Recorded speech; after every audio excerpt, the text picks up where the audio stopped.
महद्भिर्यैमा पुरो विभो निर्मायसे ते यदमो सुपुरुषा भुङ्क्ते गुणान् षोडश षोडशात्मक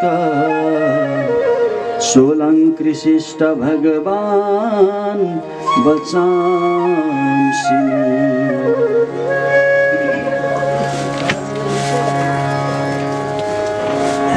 परमानंदमय परात्पर अखिलेश्वर आनंद कंद ब्रजचंद श्री दुकुल भूषण ब्रजराज तड़ित विद्युत विनंदित सर्वाधार सर्वनियंता भक्तवान सकल्पतरु श्री युगल सरकार को चरणारविंद मनमन गर्दै परम पूज्य श्री गुरु महाराज को चरणारविंद मनमन गर्दै श्रीमद् भागवत महापुराण को इस दिव्य परिसर में भागवत का दिव्य कथामृत श्रवण गर्न भनेर पाल्नु भएका सम्पूर्ण श्रोता तथा भक्तजनहरू र फेसबुक पेज को माध्यमबाट देश विदेशबाट प्रत्यक्ष यो दिव्य भागवतलाई श्रवण गरिरहनु हुने सम्पूर्ण श्रद्धालु भक्तजनहरू हजुरहरू सबैमा शतश साधुवाद अर्पण गर्दै अनंत कोटि ब्रह्माण्डका नायक भगवान श्री कृष्ण चंद्र को यो साक्षात प्रत्यक्ष वाङ्मय प्रतिमूर्ति श्रीमद् भागवत महापुराण अंतर्गत परमादरणीय भक्तजनहरू आज हामी यस परम पावन पवित्र भूमि में काठमाडौँ को बुढा नीलकण्ठ नगरपालिका कपन स्थित पोखरेल परिवार द्वारा आयोजित भागवत महापुराण का दिव्य कथामृतलाई आस्वादन गर्ने गराउने क्रममा आदरणीय भक्तजनहरू आज हामी तृतीय दिवसीय तेस्रो दिनको प्रातःकालीन कथामा उपस्थिति भएका छौं। अब आउनुस् केही समय बडा प्रेम भावका साथ कथालाई आस्वादन गरौं। भागवत महापुराण का पवित्र पूजन आदि कर्महरू साथ साथ में विभिन्न सद्ग्रंथ का पाठ पारायण और श्रीमद् भागवत महापुराण का पवित्र पाठ पारायण भर्खरै पूज्य गुरुदेव को मुखारबिन्दबाट हजुरले श्रवण गरिसक्नुभयो। अब तिनै पाठ में आधारित कथा प्रसंगहरू अब हामी बडा प्रेम भाव का साथ श्रवण गर्नेछौं। आउनुहोस् एकछिन भगवान को नाम जपौं सबैजना भएर, त्यसपछि तन मन वचनलाई पवित्र बनाएर बाँकी समय हामी कथामा समर्पण गर्नेछौं।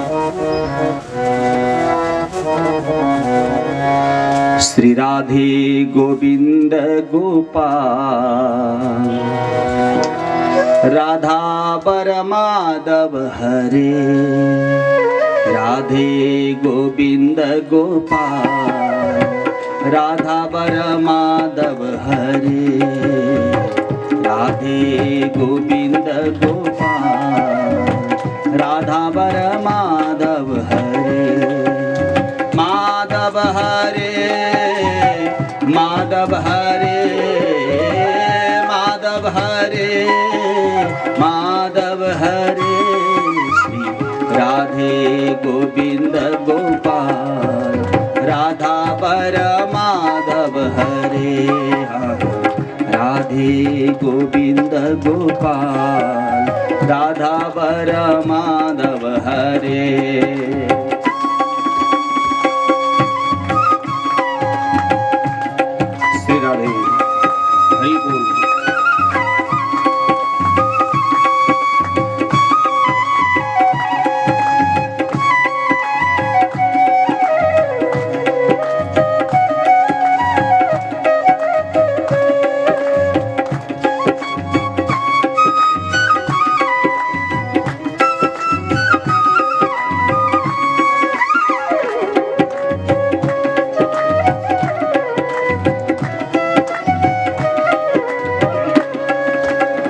मोर मुकुट सिर पे विराजे मोर मुकुट सिर पे विराजे मोर मुकुट सिर पे विराजे मोर मुकुट सिर पे विराजे कानन में कुंडल छवि छाजे कानन में कुंडल छवि छाजे थोड़ी पर हीरा लाल राधा वर माधव हरे थोड़ी पर हीरा लाल राधा वर माधव हरे श्री राधे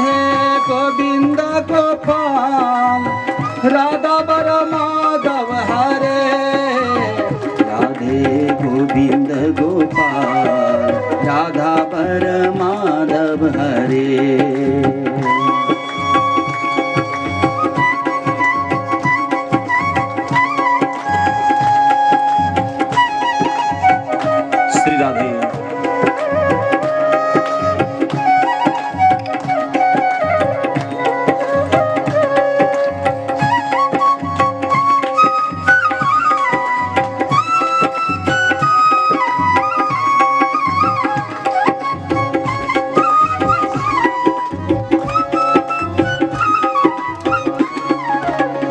बड़ी बड़ी आँखियन कजरा सोहे, बड़ी बड़ी आँखियन कजरा सोहे, बड़ी बड़ी आँखियन कजरा सोहे, बड़ी बड़ी आँखियन कजरा सोहे, लाल अधर लाले मन मोहे, लाल अधर लाली मन मोहे, गले बैजंती माल राधा बर माधव हरे, गले बैजंती माल राधा बर माधव हरे, राधे गोविंद गोपाल राधा बर माधव हरे, राधे गोविंद गोपाल राधा बर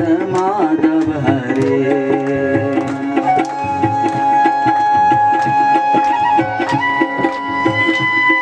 श्री राधे।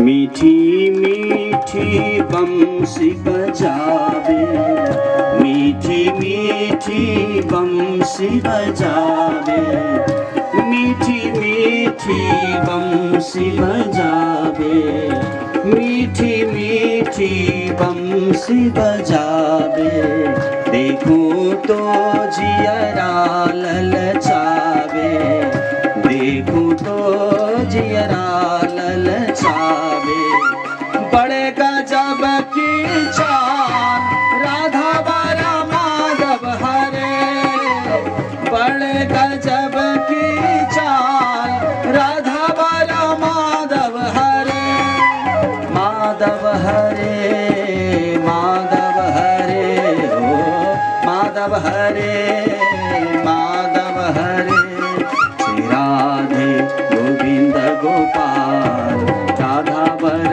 माधव हरे, राधे गोविंद गोपाल राधा बर माधव हरे, राधे गोविंद गोपाल राधा बर माधव हरे, राधे गोविंद गोपाल राधा बर माधव हरे, श्री राधा बर माधव हरे, श्री राधा बर माधव हरे, श्री राधा बर माधव हरे, श्री राधा बर माधव हरे। पुराण पुरुषोत्तम भगवान को, भागवत महापुराण को,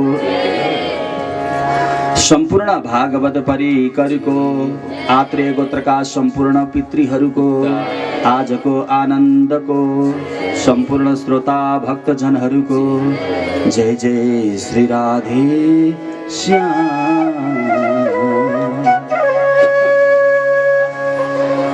अत पृच्छामि संसिद्धिं योगिनां परमं गुरुं, पुरुषस्य हयत कार्यं म्रियमाणस्य सर्वथा।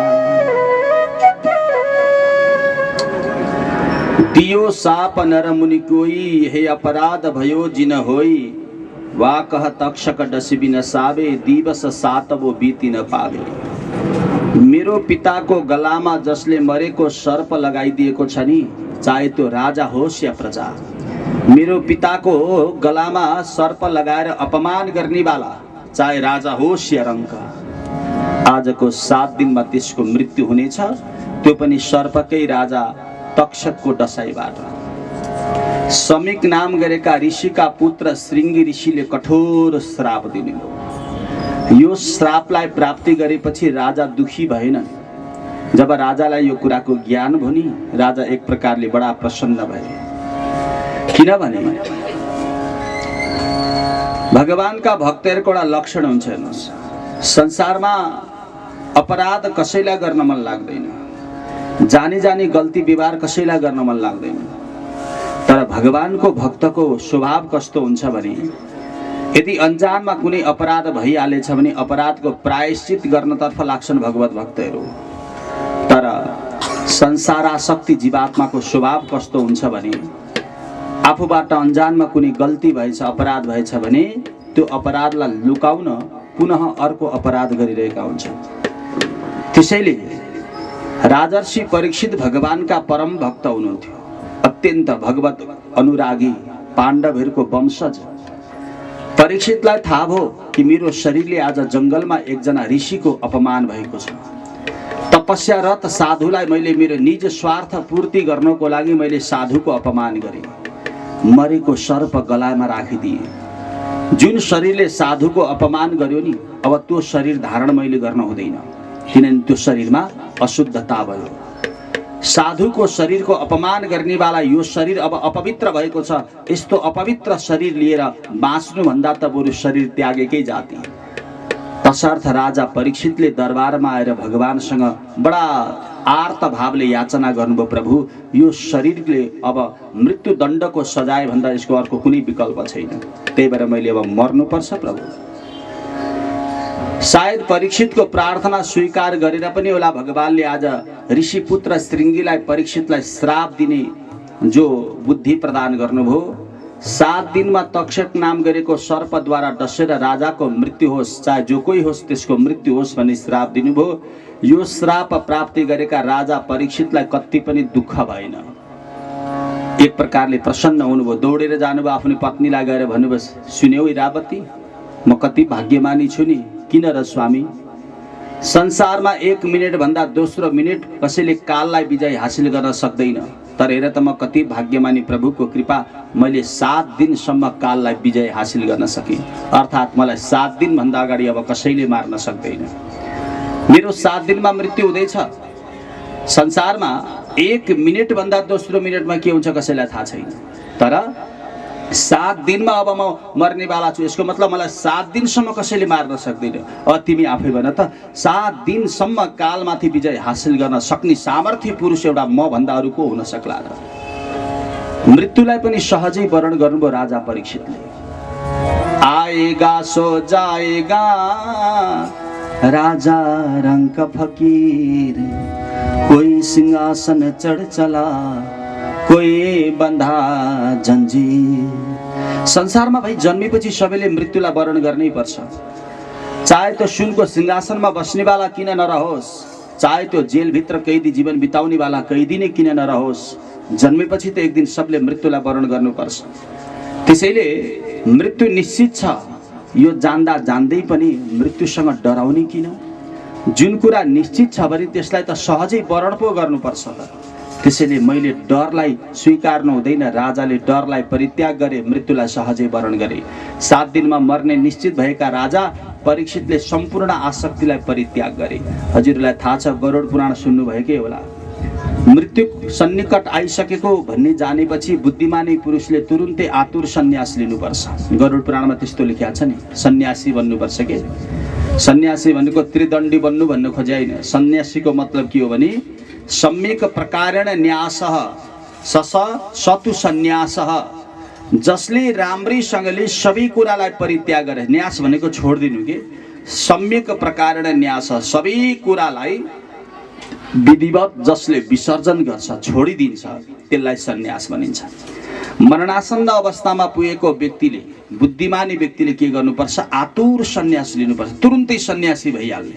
अब मेरो कोही छैन, म कोही होइन, मेरो कोही छैन, म पनि कोही होइन और मेरो पनि कोही छैन, मेरो जे हो त केवल परमात्मा हो भनेर भएको बुद्धिलाई कृष्ण चरणमा समर्पित गर्न सक्यो भने जीवात्माले अधोगति भोग्नु पर्दैन। त्यसैले 7 दिनमा मेरो मृत्यु निश्चित छ, अब म 7 दिनमा त मर्नेवाला भएँ भन्ने जानेर राजा परीक्षितले सम्पूर्ण आसक्ति परित्याग गर्दै राजकाज आफ्नो पुत्र जन्मेजयलाई समर्पण गरेर राजा परीक्षित सिधै जानुभयो गङ्गा नदीको किनारमा। चक्रवर्ती सम्राट राजा परीक्षित गङ्गा किनारमा जानुभयो। गङ्गामा जानुभएको त महाराज परीक्षितको अन्तिम दर्शन गर्न भनेर त अनेक प्रकारका साधु सन्त ऋषि महन्त देवर्षि राजर्षि ब्रह्मर्षि महर्षि सबै प्रकारका व्यक्तित्वको आगमन भएको देख्नुभयो पूज्य श्री परीक्षितले। परीक्षितले आफूलाई भाग्यशाली सम्झिनुभयो। म त कति भाग्यशाली पो रहेछु त, मृत्युको सन्निकटमा पुगेको म परीक्षितले अन्तिम अवस्थामा साधु सन्तको दर्शन गर्न पाएँ। मुख देखत पात कटरे परसत कर्म बिलाहे, वचन सुनत मन मोहगत पूरब भाग मिलाहे। साधुको चरणको दर्शन गर्न पाउनु पनि यो पूर्व जन्मको पुण्यको सौभाग्यको उदयले मात्रै प्राप्ति हुन्छ। आज मैले यतिका हजारौं साधुहरूको दर्शन गर्न पाएँ। त्यसैले मलाई त गुरुजीले श्राप दिनुभएको हो कि वरदान पत्तै पाउन सकिनँ। मलाई त एक प्रकारको वरदानै भएको हुनुपर्छ। राजा परीक्षितले मनमनले सोच्नुभयो, आफू गङ्गा नदीको किनारमा जानु। एउटा कुरा हजुरलाई बताऊँ, गङ्गाको जललाई चरणोदक भनिन्छ। भगवानको चरणबाट, भगवानको चरण प्रक्षालित भएर आएकी जो नदी हो नि, त्यसको नाम हो गङ्गा, होइन? गङ्गाजल भगवानको चरणामृत हो। एउटा कुरा के बुझ्नु भने चरणामृत पान गर्ने बेलामा हामीले एउटा मन्त्र भन्छौँ नि, अकाल मृत्यु हरणम सर्वव्याधि विनाशनम विष्णु पादोदकम पितुवा पुनर्जन्म न विद्यते भनेर। भगवानको चरणामृत पिउँदै गर्दा त्यो चरणामृतसँग यति ठुलो शक्ति हुँदो रहेछ जसले अकाल मृत्युलाई सहजै निवारण गर्दो रहेछ, होइन? अकाल मृत्यु मर्नु नपर्ने रहेछ। अकाल मृत्युलाई बचाउन सक्ने सामर्थ्य केमा छ? भगवानको चरणामृतमा, होइन? त त्यो भगवानको चरणामृत चरणोदक भनेकै गङ्गा जल हुन्। त्यही भएर राजा परीक्षितले सोच्नुभयो 7 दिनमा त म मर्नेवाला छु। 7 दिनमा मर्नुको मतलब मेरो अकाल मृत्यु, त्यो पनि सर्पले डसेर म मर्नेवाला छु। सर्पले डसेर 7 दिनमा मर्नुको मतलब के हो? अल्पायु भएँ म, होइन? अकाल मृत्यु भयो मेरो। अकाल मृत्युको रिजल्ट परिणाम भनेको अधोगति हुन्छ। अकाल मृत्यु मर्नेवालाले ऊर्ध्वगति जान पाउँदैन। त्यसैले अधोगति निश्चित मेरो भइसकेपछि अब मैले भगवानको चरणामृतको मैले सहारा लिनै पर्छ, अर्को विकल्प छैन। त्यसैले राजा परीक्षित गङ्गा नदीको किनारमा जानुभयो। साथसाथमा गङ्गाको सहारा, सुखदेवजीको उपदेश, भागवतको अनुकम्पा, साधुहरूको आशीर्वादले राजा परीक्षितले अधोगति भोग्नु परेन हजुर, उहाँले ऊर्ध्वगति प्राप्ति गर्नुभयो। त यस्तो प्रकारले राजा परीक्षित जब जानुभयो, अनेक साधु सन्त ऋषि महन्तहरूको आगमन, राजा परीक्षितको मनमा 2टा जिज्ञासा थियो। सबलाई 2 प्रश्न गर्नुभयो, उत्तर कसैले दिन सक्नु भएन। त्यतिखेरै सुखदेव स्वामी विचरण गर्ने क्रममा त्यो ठाउँमा आउनुभयो। भिडभाड देखिनुभयो, हजारौं लाखौं भक्तजनहरू। भिडभाड किन रहेछ भनेर भिडभाडको वास्तविकता बुझ्न बुद्धिमानी व्यक्तिले एकछिन त त्यहाँ बस्नुपर्ने हुन्छ, होइन? देखेकै भरमा भिडको रहस्य बुझ्न सकिन्न। एकछिन बस्नु पर्यो भनेर जानुभयो त्यो गङ्गा किनारमा। कमिला प्रवेश गर्ने ठाउँ छैन, बडा खचाखच। अब जाने कहाँ बस्ने ठाउँ छैन, उभिने ठाउँ छैन। राजा परीक्षितको सामनेमा एउटा आसनी रहेछ खाली। राजाले एउटा सङ्कल्प गर्नुभएको रहेछ, मेरो 2 प्रश्नको उत्तर जसले दिन्छ त्यो व्यक्ति मात्रै यो आसनीमा आएर बस्योस्। सुखदेवजीलाई सब कुराहरू थाहा थिएन। सुखदेवजी उमेरले 16 वर्षको हुनुहुन्थ्यो, बुद्धि चाहिँ 8 वर्षको बालकको जस्तो। किनभने निर्विकारी हुनुहुन्थ्यो सुखदेव, केटाकेटीमा विकारको भाव हुँदैन। निर्विकारी सुखदेव स्वामीले यसो हेर्नुभयो, खाली आसन देख्नुभयो, मेरै लागि राख्दै हुन् क्यारे त्यो आसन पनि भनेर सुखदेवजी दौडेर जानुभयो, त्यही आसनमा बस्नुभयो। परीक्षित जुरुक्क उठेर चरणको वन्दना गर्दै भन्नुभयो, गुरुदेव मैले त एउटा सङ्कल्प गरेको थिएँ, जसले मेरो 2 प्रश्नको उत्तर दिन्छ त्यो व्यक्ति, त्यो महापुरुष मात्रै यो आसनमा बस्योस्। सुखदेवजीले भन्नुभयो, इसारा गर्नुभयो, भन राजन के प्रश्न गर्छौ तिमी? सुखदेवजीले 2टा प्रश्न गर्नुभयो। पुरुषस्य हयत कार्यम म्रियमाणस्य सर्वदा मरणासन्न अवस्थामा पुगेको व्यक्तिले के गर्नुपर्छ गुरुदेव?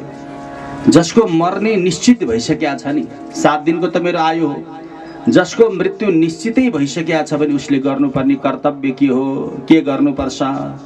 र स्मर्तव्यम भजनीयम वा ब्रूहि यद्वा विपर्ययम्। भजन गर्दा कसको गर्ने, स्मरण गर्दा कसको गर्ने? स्मरण गर्ने कुरा धेरै छन् संसारमा। छोरालाई भजन गर्ने कि, बुहारीलाई भजन गर्ने कि, परिवारलाई भजन गर्ने कि, जग्गा जमिनको कि, रुपियाँ पैसाको कि, गाई वस्तुको कि, हैन? भजन भनेको स्मरण, सम्झिनु के हजुर? स्मरणको नाम हो भजन। हामी भजन गर्ने भन्छौँ नि, भजन भनेको स्मरणको नाम हो भजन। अहिले हजुरहरू यहाँ पुराण सुन्दै हुनुहुन्छ, पुराण सुन्दै हुनुहुन्छ, शरीर त यहीँ छ, तर मन यदि घरमा गएर अड्केको छ भने हजुर पुराण सुन्ने बहानामा घरको भजन गर्दै हुनुहुन्छ। त्यस्तो मान्छ शास्त्रले। पुराण चाहिँ सुन्न बस्नु चाहिँ भयो, भजन चाहिँ घरको गरिरहनु भएको छ। जे सम्झिने हुन्छ त्यही भजन हुन्छ के हजुर? अन्त्य कतै बाहिर कतै बसेर चाहिँ यो अहिले हाम्रो यहाँ पुराण भइरहेछ र पुराणमा जान पाइन लौन नि, कस्तो मिठो कथा होला, सुखदेवजीको कथा, परीक्षितको कथा, वहीँबाट सम्झिनु भएको भए घर शरीरमा, शरीर घरमा भएको के गर्नुभएको छ, त्यस्तो मान्छ शास्त्रले। त्यसैले भजन गर्ने ठाउँ धेरै छ गुरुदेव, तर गर्दा चाहिँ भजन कसको गर्नुपर्छ? कति राम्रो प्रश्न हेर्नुहोस् त हजुर। हाम्रै मनमा गुन्जित यी प्रश्न हो नि, बेला बेला यही यसले दुःख दिन्छ कि गरौँ न कसो गरौँ हुन्छ नि कहिलेकाहीँ। के गर्ने? यो बुद्धिलाई कहाँ लगेर अड्काउने? यो बुद्धिलाई स्थापित गर्ने ठाउँ कहाँ हो? कहिलेकाहीँ त हामी अलमल्ल परेका हुन्छौँ। त्यसैले गुरुदेव यो प्रश्नको उत्तर दिइबक्सोस्। सुखदेवजी आजसम्म बोल्नु भएको थिएन, आज पहिलोपल्ट बोल्दै हुनुहुन्छ सुखदेव। पहिलोपल्ट सुखदेवको मुखारविन्दबाट वाणी प्रस्फुटन हुँदैछ। हेर्नुहोस् के भन्नुहुन्छ सुखदेवले। वरियाने सते प्रश्न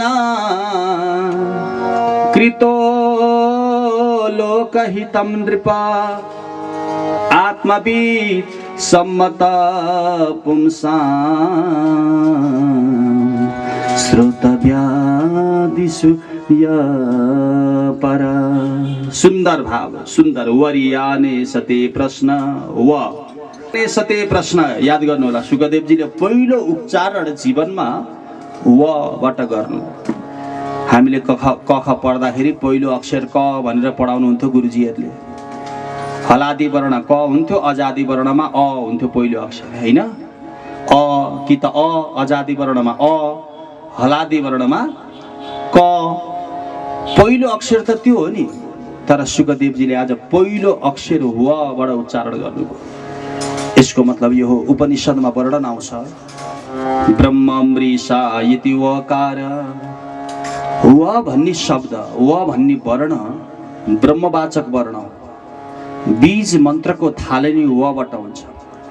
तसर्थ यसबाट यो शिक्षा लिन सक्छौँ सुखदेव कुनै साधारण मनुष्य होइन, किनभने साक्षात भगवानको प्रतिस्वरूप हो, जसको पहिलो उच्चारणै बीज मन्त्रबाट प्रारम्भ भएको छ। सांसारिक मनुष्यले पहिलो उच्चारण कहिले मन्त्रबाट गर्दैन। याद गर्नु होला। बाबा भन्छ, आमा भन्छ, दादा भन्छ, होइन? पहिलो बालकले पहिलो उच्चारण। अनि हामी त्यसैमा खुसी हुन्छौँ। आज त छोरोले हेर्नु न बोल्न थाल्यो त बाबा पो भन्नु त छोरोले, अथवा आमा भन्यो। सांसारिक सम्बन्धमा परिणत भएको जीवात्मा, त्यो शरीरधारी जीवात्माले पहिलो उच्चारण संसारकै विषयलाई लिएर गर्ने गर्छ। तर आज पूज्य श्री सुखदेवजीले पहिलो उच्चारण वकारबाट गर्नुभयो। यसबाट यो सिद्ध हुन्छ सुखदेव साधारण मनुष्य होइन, नन्द नन्दन रूपस्तु श्री सुको भगवान ऋषि भगवान श्री कृष्णकै प्रतिस्वरूप हो सुखदेव। बोले सुखदेवजी महाराज को। वरियाने सते प्रश्न कृतो लोकहितं नृपा। राजन, ए सते प्रश्न वरियान, तिमीले जुन प्रश्न गर्यौ नि राजन, अत्यन्त सुन्दर प्रश्न गर्यौ, ज्यादै राम्रो प्रश्न गर्यौ। अर्को कुरा राजन, तिमीले आफ्नो लागि यो प्रश्न गरेको होइन, लोकहितम संसारको कल्याणको लागि यो प्रश्न गर्दैछौ। किनभने संसारका सकल प्राणीहरूको मनमा यही प्रश्न बेला बेलामा गुन्जिरहन्छ। के भनेर? जसको मृत्यु निकटमा आइसकेको छ उसले के गर्नुपर्छ? जसको केवल 7 दिनको आयु छ उसले के गर्नुपर्छ? परीक्षितको मात्रै आयु 7 दिनको हो र हजुर हामी सबको आयु 7 दिनको हो नि। आइतबारदेखि शनिबारसम्म गणना गर्नु त 7 दिन हुन्छ हैन? फेरि अर्को दिन आइतबार प्रारम्भ भइहाल्छ। फरक यति हो, कसैको 7 दिन दोहोरिन्छ तेरिन्छ, कसैको 7 दिन दोहोरिन भ्याउँदैन। फरक त्यति त हो न। त्यसैले हामी सम्पूर्ण संसारको चराचर प्राणीको जीवात्मा ती प्राणीको आयु कति रहेछ? मात्र 7 दिन। तपाईँ हाम्रो सबको आयु 7 दिन हो। देखिने पदार्थको आयु पनि 7 दिन, नदेखिने पदार्थको आयु पनि 7 दिन। मेरो मात्रै होइन त, यो सकल ब्रह्माण्ड यो संसारकै आयु केवल 7 दिनको। त्यही भएर हामी सबको आयु 7 दिन भएको हुनाले हामी पनि मर्ने निश्चित छ। कुन चाहिँ दिनमा मर्छौँ भन्ने कुरो त्यो चाहिँ थाहा छैन। फरक त्यति त हो नि, होइन र? आजसम्म कोही व्यक्ति 8औं दिनको दिन जन्मेर 8औं दिनको दिन मरे भनेर कहीँ सुनेका छैन हामीले। 7 दिन आयु हामी सबको। त्यसैले राजन, यो तिम्रो मात्रै आयु होइन, सकल संसारको आयु 7 दिन। त्यसैले 7 दिनमा तक्षक नाम गरेको सर्पले सबलाई डस्दैछ। सर्प भनेको काल, काल रूपी सर्पले तपाईँ हामीलाई डस्न तयारी भएर बसिरहेको छ। फोडा एकदम आफ्नो फुमकार गरेर बसिरहेको छ। कतिखेर एट्याक गर्छ थाहा छैन। गृहीत इव केशेषु मृत्युर्ना धर्ममाचरेत्, मृत्युर्ना धर्ममाचरेत्। हाम्रो टुप्पीलाई काल रूपी सर्पले पक्रिसकेका छ क्या हजुर। कतिखेर आफूतिर खिचेर लैजान्छ त्यो चाहिँ थाहा छैन। त्यसैले राजन, यो तिमीले जुन प्रश्न गर्यौ अत्यन्त राम्रो प्रश्न गर्यौ, अत्यन्त सुन्दर प्रश्न गर्यौ। म यसको उत्तर बताउँला, तर एउटा कुरा राजन, मलाई संसारका मनुष्यसँग चित्त चाहिँ बुझिरहेको छैन। सुखदेवजी भन्दै हुनुहुन्छ अरे, मलाई यस संसारका मान्छेहरूसँग चित्तै बुझिया छैन। किनभने यिनीहरू भनेकै टेर्दैनन्। उपदेश त त्यसलाई दिनुपर्छ नि जसले उपदेशलाई मान्न सकोस्। सुतेको व्यक्तिलाई उठाउन सकिएला, तर उठेर सुतेको जस्तो नाटक गर्छ भने त्यसलाई उठाउन सकिँदैन, हैन? अज्ञानीलाई बरु ज्ञानवान बनाउन सकिन्छ, तर ज्ञानी भएर अज्ञानी जस्तो नाटक कसैले गर्छ, मूर्ख व्यवहार यदि कसैले गर्छ भने त्यसलाई कुनै हालतमा ज्ञान प्रदान गर्न सकिँदैन। संसारका मनुष्यलाई थाहा नभएको होइन, सब कुछ थाहा छ। तपाईँ हामीलाई थाहा नभएको छ र? सबै कुरा थाहा छ। थाहा भए पनि हामी थाहा नभए जस्तो बुझ पचाएर बसिरहेका छौँ। पश्यन्नपि न पश्यति, देखिकन पनि अनदेखा भइरहेका छौँ। यी संसारका मनुष्यलाई त उपदेश दिन पनि मन लाग्दैन। ए राजन, मलाई सुखदेवजी भन्दै हुनुहुन्छ, हेर्नुहोस्, राजा भर्तृहरिजीले 3वटा शतक निर्माण गर्नुभयो, ज्ञान शतक, वैराग्य शतक र नीति शतक भनेर। उहाँले भर्तृहरिजीले वैराग्य शतकमा एउटा मिठो उक्ति लेख्नु भएको छ, हेर्नुहोस्। आदित्यस्य गतै गतै रह रह संशीयते जीवितम, व्यापारे बहुकार्य भार गुरुभिः कालो न विज्ञायते, दृष्ट्वा जन्म जरा विपत्ति मरणं त्रासोऽसनुत्पद्यते, पीत्वा मोहमयीं प्रमाद मदिरा मुन्मत्तभूतं जगत्। आदित्यस्य गतै गतै रह रह संशीयते जीवितम। सूर्योदय पूर्वबाट हुन्छ, सूर्यास्त पश्चिमबाट हुन्छ भन्ने कुरा सायद मलाई लाग्छ सबलाई थाहा छ। हजुरलाई थाहा छ कि छैन त्यो कुरा? सूर्य सधैँ पूर्वबाट उदाउँछन्, सूर्य सधैँ पश्चिममा अस्ताउँछन्। कहिले स्कुल नजानेवाला, कहिले कख नपढ्नेवालालाई पनि यो कुरा थाहा छ। पिएचडी गर्नेवाला, डक्टर एकदम डिग्री होल्डर गर्नेवालालाई पनि यति नै थाहा छ, योभन्दा बढी चाहिँ थाहा छैन। कि सूर्य पूर्वबाट उदाउँछन्, सूर्य पश्चिममा अस्ताउँछन्। यो त हजुरलाई पनि थाहा छ नि, होइन? सूर्य पूर्वबाट उदाउनु, पश्चिममा अस्ताउनु आज होइन, सधैँ यो क्रम जारी रहन्छ। भोलि पनि पर्सि पनि सधैँ यो क्रम जारी रहन्छ। पूर्वबाट उदाउँछन्, पश्चिममा अस्ताउँछन्। उदाउने अस्ताउने, उदाउने अस्ताउने गर्नु भनेकै हाम्रो दिनानुदिन हाम्रो समय क्षीण हुँदै जानु हो भन्ने कुरा पनि मलाई लाग्छ हजुर हामी सबैलाई थाहा छ। थाहा छ कि छैन हजुरहरूलाई? हजुरलाई पनि थाहा छ। अब हाम्रो आयु क्रमशः खत्म हुँदै गएको छ भन्ने कुरा पनि थाहा छ। आयु रूपी डोरी कमजोर हुँदै गएको छ भन्ने कुरा मलाई लाग्छ सबलाई थाहा छ। तर फरक यति हो, कोही व्यापारमा व्यस्त भए, कोही गृह धन्दामा व्यस्त भए, कोही आफ्नो आफ्नो कार्य धन्दामा व्यस्त भए। आफ्नो आफ्नो कार्यमा व्यस्त भएको परिणाम समय बितेको चाहिँ पत्तो भएन। फरक त्यति हो। थाहा छ सबलाई, तर समय बित्या चाहिँ पत्तो छैन क्या। किनभने आफ्नो कार्य धन्दामा व्यस्त भएपछि त्यो पत्तो हुँदो रहेनछ, थाहा हुँदो रहेनछ। व्यापारे बहुकार्य भार गुरु भी कालो नबे ज्ञायते। कहिलेकाहीँ हजुरहरू गफ गर्दा बोल भन्नुहुन्छ, हामी गफ गर्दा भन्छौँ नि, ल अस्ति भेट्या जस्तो लाग्थ्यो तिमीलाई, 5 वर्ष पो भइसकेछ भन्छ नि, भन्दैन कहिलेकाहीँ गफ गर्दा। फलानुको छोरोको वर्तमान र त जाउन हो र लएर त्यसको बाउको बिहे अस्ति भा जस्तो लाग्छ, छोरोको वर्तमान गर्ने बेला भइसक्यो। त्यस्तो हुन्छ नि, बुढाबुढीहरूको यसो गफ सुन्नुपर्छ। अस्ति अस्ति अस्ति भने कहिले? हिजो छाडी अस्ति होइन त। उसको बाउको बिहे भएको अस्ति जस्तो लाग्दैछ, छोरोको वर्तमान गर्ने बेला भयो भनेपछि त 8-10 वर्ष 12 वर्ष त अस्ति जस्तै बित्यो कि बितेन होइन? बेला बेला म सम्झिन्छु, मैले यो पुराण भन्न थाले 22 वर्ष भएछ, यसो सम्झिन्छु म। 22 वर्ष भए सप्ताह भन्न थाले, तर मलाई चाहिँ अस्ति जस्तै लाग्छ। अहिले मैले भने जस्तो अस्ति अस्ति भएर वृन्दावन हिजो अस्ति गएको, हिजो अस्ति भर्खर सारी केटाकेटी नै थिएँ, अझ 22 वर्षदेखि पुराण भनिरहेछ। त आफ्नो आफ्नो कार्य धन्दामा व्यस्त भएको हुनाले हजुर हामीलाई समय बित्या पत्तो छैन। अर्को कुरा पनि बताऊ, आफ्नै अगाडि बालक जन्मिएको देखिन्छ, दृष्ट्वा जन्म जरा विपत्ति मरणम त्रासोश्च नोत्पद्यते। आफ्नै अगाडि बालक जन्मेको देखिन्छ, आफ्नै अगाडि हुर्केको बढेको, आफ्नै अगाडि मनुष्यको मृत्यु भएको पनि देखिन्छ। अथवा एक दिन जन्मनु पर्ने रहेछ, एक दिन मर्नु पर्ने रहेछ। जन्मेको व्यक्तिले त कहिले अजर-अमर हुन पाउँदो रहेनछ, सधैँ मर्नु नै पर्ने रहेछ। यो कुरा पनि थाहा छ तपाईँ हामीलाई कि थाहा छैन तपाईँहरूलाई? सबैलाई थाहा छ, तर थाहा भइकन पनि त्रासोश्च नोत्पद्यते, डर चाहिँ छैन हामीलाई। कस्तो अचम्म हेर्नुहोस् त, सानो कुरो हो मर्नु भने। यो अनमोल मानव शरीर, यो शरीर खत्तम भएपछि त सकिएको त। अब त मेरो छोराछोरी पनि छैनन्, दाजुभाइ पनि छैन, बन्धु बान्धव, जग्गा जमिन, इष्टमित्र, रुपियाँ पैसा केही मसँग त रहँदैन त। अब मेरो त नाम पनि मेटिन्छ, निशाना पनि त मेटिन्छ नि। धरती भन्छन् अहम गर्ने नाता तोडेर, मलाई मेरो देखेर ती माटो हजुरसँग हाँस्छन् अरे। लैर यसको बुद्धि हेर न, बुद्धि मेरो पो भन्छ यो पटमूर्खले। आज मलाई मेरो भनेर मलाई कुल्चेर उफ्रिरहेको छ, सुफ्री कोही बात छैन है। समय संसार गोलो छ, एक दिन आज तेरो पालो आयो त एक दिन मेरो पनि पालो आउँछ एक दिन गएर, माटोले भन्छ अरे होइन। आज त ममाथि उफ्रेर मेरो भन्दैछस् नि, ए मनुष्य, मूर्ख मनुष्य, याद गरिस् एक दिन मेरो यस्तो पालो आउँछ नि, म तँलाई यसरी मुस्छु नि, यसरी मुस्छु, तेरो नाम पनि मेटाइदिन्छु, तेरो निशान पनि मेटाइदिन्छु। हेर्नुहोस् त कस्तो बदला लिँदो रहेछ त्यो धरतीले हामीसँग, त्यो माटोले हो पनि। अहिले हजुरले हजुरभन्दा 10 पुस्ता अगाडिको हजुरबाको नाम थाहा छ तपाईँहरूलाई?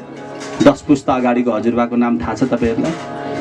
वंशावली याद हुनुलाई थाहा होला, नभए त मुस्किलै छ, थाहा छैन। ल त नाम थाहा छैन, अनुहार थाहा छ तपाईँहरूलाई? अनुहार 10 पुस्ता अगाडिको हजुरबा क्या थाहा छैन। ती हजुरबा नभएको भए आज तपाईँ हामी बाँच्थ्यौँ भने जन्मिन पाउँथ्यौँ त जसले तपाईँलाई आज यो अवस्थामा पुर्यायो त्यो हजुरबालाई तपाईँले खै त कहिले सम्झेको? न पिण्डदान गर्दा सम्झिनुहुन्छ, न तर्पणदान गर्दा सम्झिनुहुन्छ। त्यो 3-4 पुस्तासम्म हो क्यारे, त्योभन्दा माथि त जानु पनि पर्दैन। जसरी मैले ती हजुरबालाई तिरस्कार गरेँ नि आज, अब म भन्दा 10 पुस्ता तलको नातिले मलाई तिरस्कार गर्छ कि गर्दैन होला? गरिहाल्छ नि होइन? उही त हो। यत्रो दुःख गरेको, यत्रो पढेको, यत्रो घर घरमा गएर पुराण भन्न थाले, देश विदेश सबले चिन्छन् होइन? यतिखेर मेरो नाम भनेपछि हर कसैलाई थाहा छ, तर 10 पुस्ता तलको नातिले कहिले मलाई सम्झिँदैन। मेरो 10 पुस्ता अगाडि एउटा हजुरबा थिए, पण्डित थिए, ज्ञानी थिए, विद्वान थिए भन्न उसले कहिले जान्दैन। मेरो नाम पनि मेटिदियो, मेरो निशाना पनि मेटिदियो।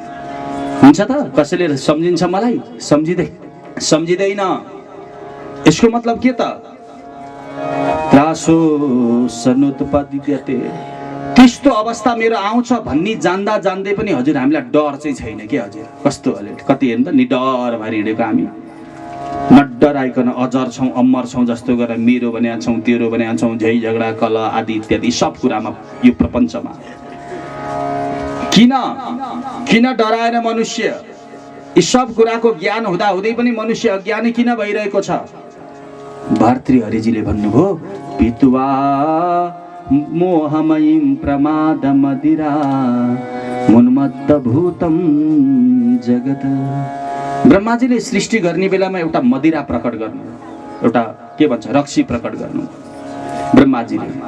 त्यो रक्सीको नाम हो मोह ममता। मोह ममता रूपी रक्सी पनि सँगसँगै प्रकट गरिदिनु भयो र प्रत्येक मनुष्यलाई पिलाइदिनु भयो। संसारमा एउटा तुच्छ मनुष्यले बनाएको रक्सी पिउँदा त त्यसको पावर देख्न पाइन्छ। तपाईहरुले देख्नु भएकै होला, सुन्नु भएकै होला। त्यो 2-3 घण्टा कति हुन्छ कुनै त्यसको टाइम अवधि। त्यो पिएर मदनमत्त भएको व्यक्ति, उसलाई गल्लीमा सुतेको छु कि पलङमा भन्ने कुराको ज्ञान रहन्छ त त्यो मदिराले उन्मत्त भएको व्यक्ति। अरू बेलामा बोल्न नजान्ने वाला, बोल्न लजाउने वाला, पता नै त्यसमा के पावर हुन्छ क्या र त्यो पिएर आइसकेपछि पाखुरा सुर्किँदै आइहाल्छ लडाइँ गर्न भनेर। त्यस्तो हुँदैन गाउँ समाजमा देखिनु भयो होला हैन? अरू बेलामा आफ्नो अगाडि ओजेल परेर बस्ने वाला, त्यो पिएपछि पता नै के जोस आउँछ कुनै अगाडि आउँछ बस मै हुँ सबैभन्दा ठुलो भनेर। गलीमा सुतेको छु कि पलङमा समेत भन्ने छुट्याउन नसक्ने सामर्थ्यता आउँछ त्यो मदिरामा। मान्छेले बनाएको मदिराको त त्यति ठुलो शक्ति हुन्छ भने झन् सृष्टिकर्ता ब्रह्माले बनाएको मदिरामा त शक्ति नहुने कुरै भएन हैन? मोहरूपी मदिरा पान गरेको हामी यी सब कुराको ज्ञान हुँदा हुँदै पनि अज्ञान झै विचरण गरिरहेका छौँ। त्यसैले हे राजन, संसारका मनुष्यलाई उपदेश दिएर के गर्नु? उपदेश दिइकन लिनेवालाले लिदिए पो उपदेश दिनेलाई पनि जाँगर चल्छ। कर्म गरिकन कर्ममा सफलता हासिल भयो, कर्म गर्नेलाई जाँगर चल्छ।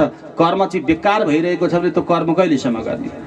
त्यसैले राजन, तिमीले प्रश्न गरिहाल्यौ, त्यही भएर म के भन्छु भने आत्मकल्याण चाहनेवाला जीवात्मा, अल्पायु लिएर आएको जीवात्मा, जसको मृत्यु निश्चित छ, अब मैले मर्ने बेला भयो, अब मैले के गर्नुपर्छ भन्न सोच्नेवाला त्यस्तो जीवात्माले एउटै कर्म गर्नुपर्छ राजन, धेरै गरिरहनु पर्दैन।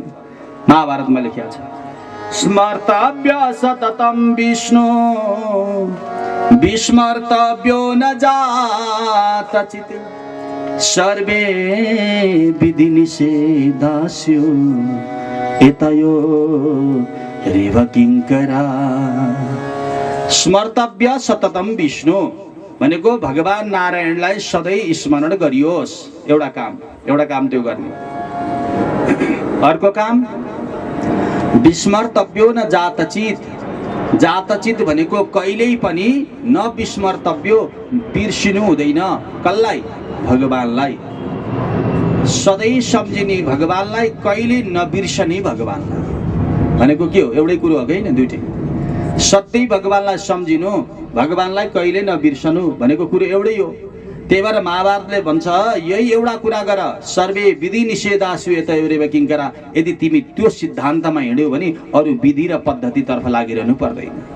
नभए वैदिक कर्ममा त धेरै विधि हुन्छन्, धेरै पद्धति हुन्छन्, धेरै आचरण हुन्छन्, धेरै निष्ठा हुन्छन् हैन? वेदका त धेरै विधि छन्, पद्धति छन्। ती विधि पद्धति तिमी गर्न सकौला नसकौला कोही बात छैन, नगर। तर एउटा काम गर्देऊ न बाबु, त्यो हो भगवानको सधैँ स्मरण गर। त्यति गरे चाहिँ पुग्छ। हेर्नुहोस्, जन्म लाभ पर पुंसाम अन्ते नारायण स्मृति। यसरी भगवानको स्मरण गर तिमी। यसरी मतलब मनले स्मरण गर भगवानको, कि भाइ त्यो स्मरण अन्त्यावस्थासम्म बनिरहोस्। पछि गएर त्यो बुद्धि अटोमेटिक आफसे आफ भगवानको चरणमा स्थापित होस्। अन्त्यावस्थामा मन भगवानको चरणमा लागोस् भन्नका लागि सानैदेखि साधना गर्नुपर्ने हो, सानैदेखि स्मरण गर्नुपर्ने। अन्ते नारायण स्मृति। जसरी भए पनि मन अन्तिममा भगवानमा लागोस्, जीवनमा अरू केही गरिरहनु पर्दैन। भागवतले भनेको सजिलो उपाय के। अब हजुरहरू भन्ने होला त्यसो भए अन्तिममा राम नाम जप्दा त हुने रहेछ, अहिलेदेखि नै किन कष्ट गर्नु बेकारमा? अन्तिममा राधे राधे भन्नु, प्राण त्याग गर्नु बस सकि त गो। सुखदेवजी भन्नुहुन्छ हो, गर्ने त्यति नै हो। त्यो अन्तिममा भगवानमा स्मरण बनिरहोस् भन्नका लागि अभ्यास चाहिँ सानैदेखि गर्नुपर्छ। घरमा आगो लागिसकेपछि कुवा खनेर के काम? कुवा त पहिले नै खनेर ठिक्क पार्नु पर्यो, ताकि घरमा आगो लागेपछि पनि निभाउन सकियोस्। पछि विद्यार्थीलाई सजिलो होस् भनेर त्यो सानो अबोध बालकलाई हामी घरमा के गर्छौँ, 2-2.5 वर्ष 3 वर्षदेखि नै स्कुलमा पढ्न पठाउँछौँ हैन? नभए त त्यो खाना नजान्ने वाला, बोल्न नजान्ने वाला, आमाको काखबाट छुट्टिएर अलग नहुन खोज्ने त्यस्तो बच्चा क ख ग घ एबिसिडी किन पढ्न जानु पर्थ्यो बेकारमा? अहिले किन पढ्नु पर्थ्यो? त्यसले एकैचोटि 20 वर्षको उमेरमा 10 कक्षाको जाँच दिए भइ त हाल्थ्यो। पछि गएर सजिलो होस् भन्नका लागि बाल्यावस्थादेखि नै त्यसलाई अक्षर चिनाउने विधान छ। त्यही भएर हजुर हामी आफ्नो बच्चालाई सानैदेखि स्कुल पठाउँछौँ नि। हो त्यस्तै हाम्रो शास्त्र भन्छ मन अन्त्य समयमा भगवानको चरणमा समर्पित बनिरहोस् भन्नका लागि अहिलेदेखि नै अभ्यास चाहिँ भगवानको गर्नुपर्छ।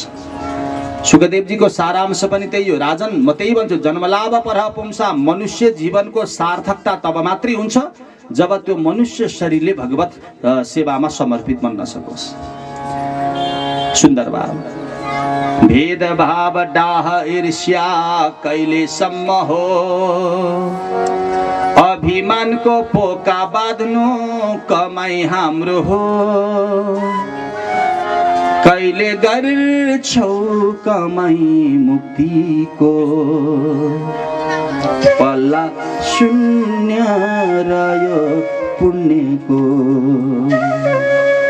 धेरै बित्यो यात्रा जीवनको, अब केही मात्र बाँकी छ। के पायो भन जीवनमा, अब के पाउन बाँकी छ। धेरै बित्यो यात्रा जीवनको, अब केही मात्र बाँकी छ। के पायो भन जीवनमा, अब के पाउन बाँकी छ।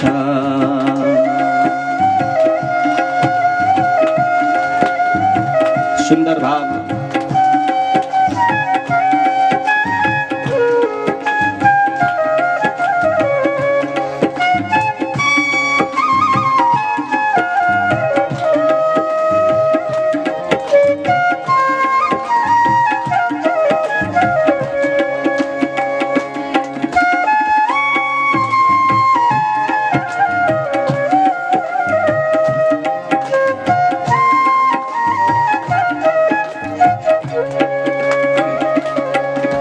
केश फुल्यो दाँत झर्यो अन्धो भइसक्यो, देव दुर्लभ मानव चोला त्यसै गइसक्यो। केश फुल्यो दाँत झर्यो अन्धो भइसक्यो, देव दुर्लभ मानव चोला त्यसै गइसक्यो। कहाँ जाने ठेगान छैन, साथमा के लाने थाहा छैन। कहाँ जाने ठेगान छैन, साथमा के लाने थाहा छैन।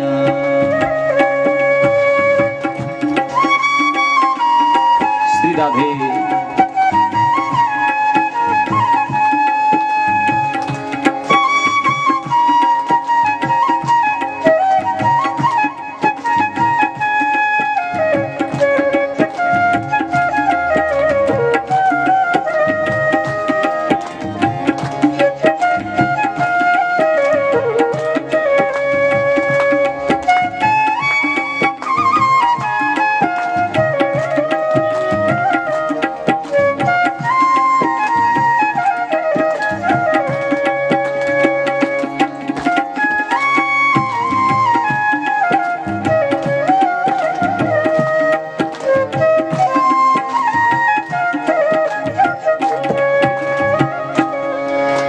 भेदभाव डाह ईर्ष्या कहिलेसम्म हो, अभिमानको पोका बाँध्नु कमाई हाम्रो हो।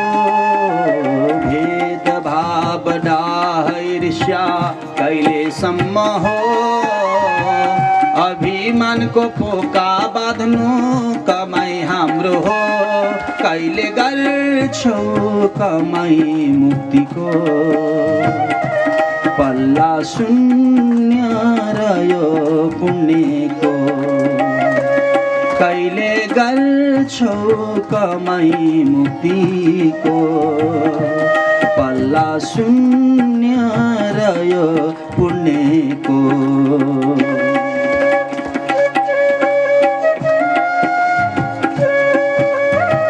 श्री राधे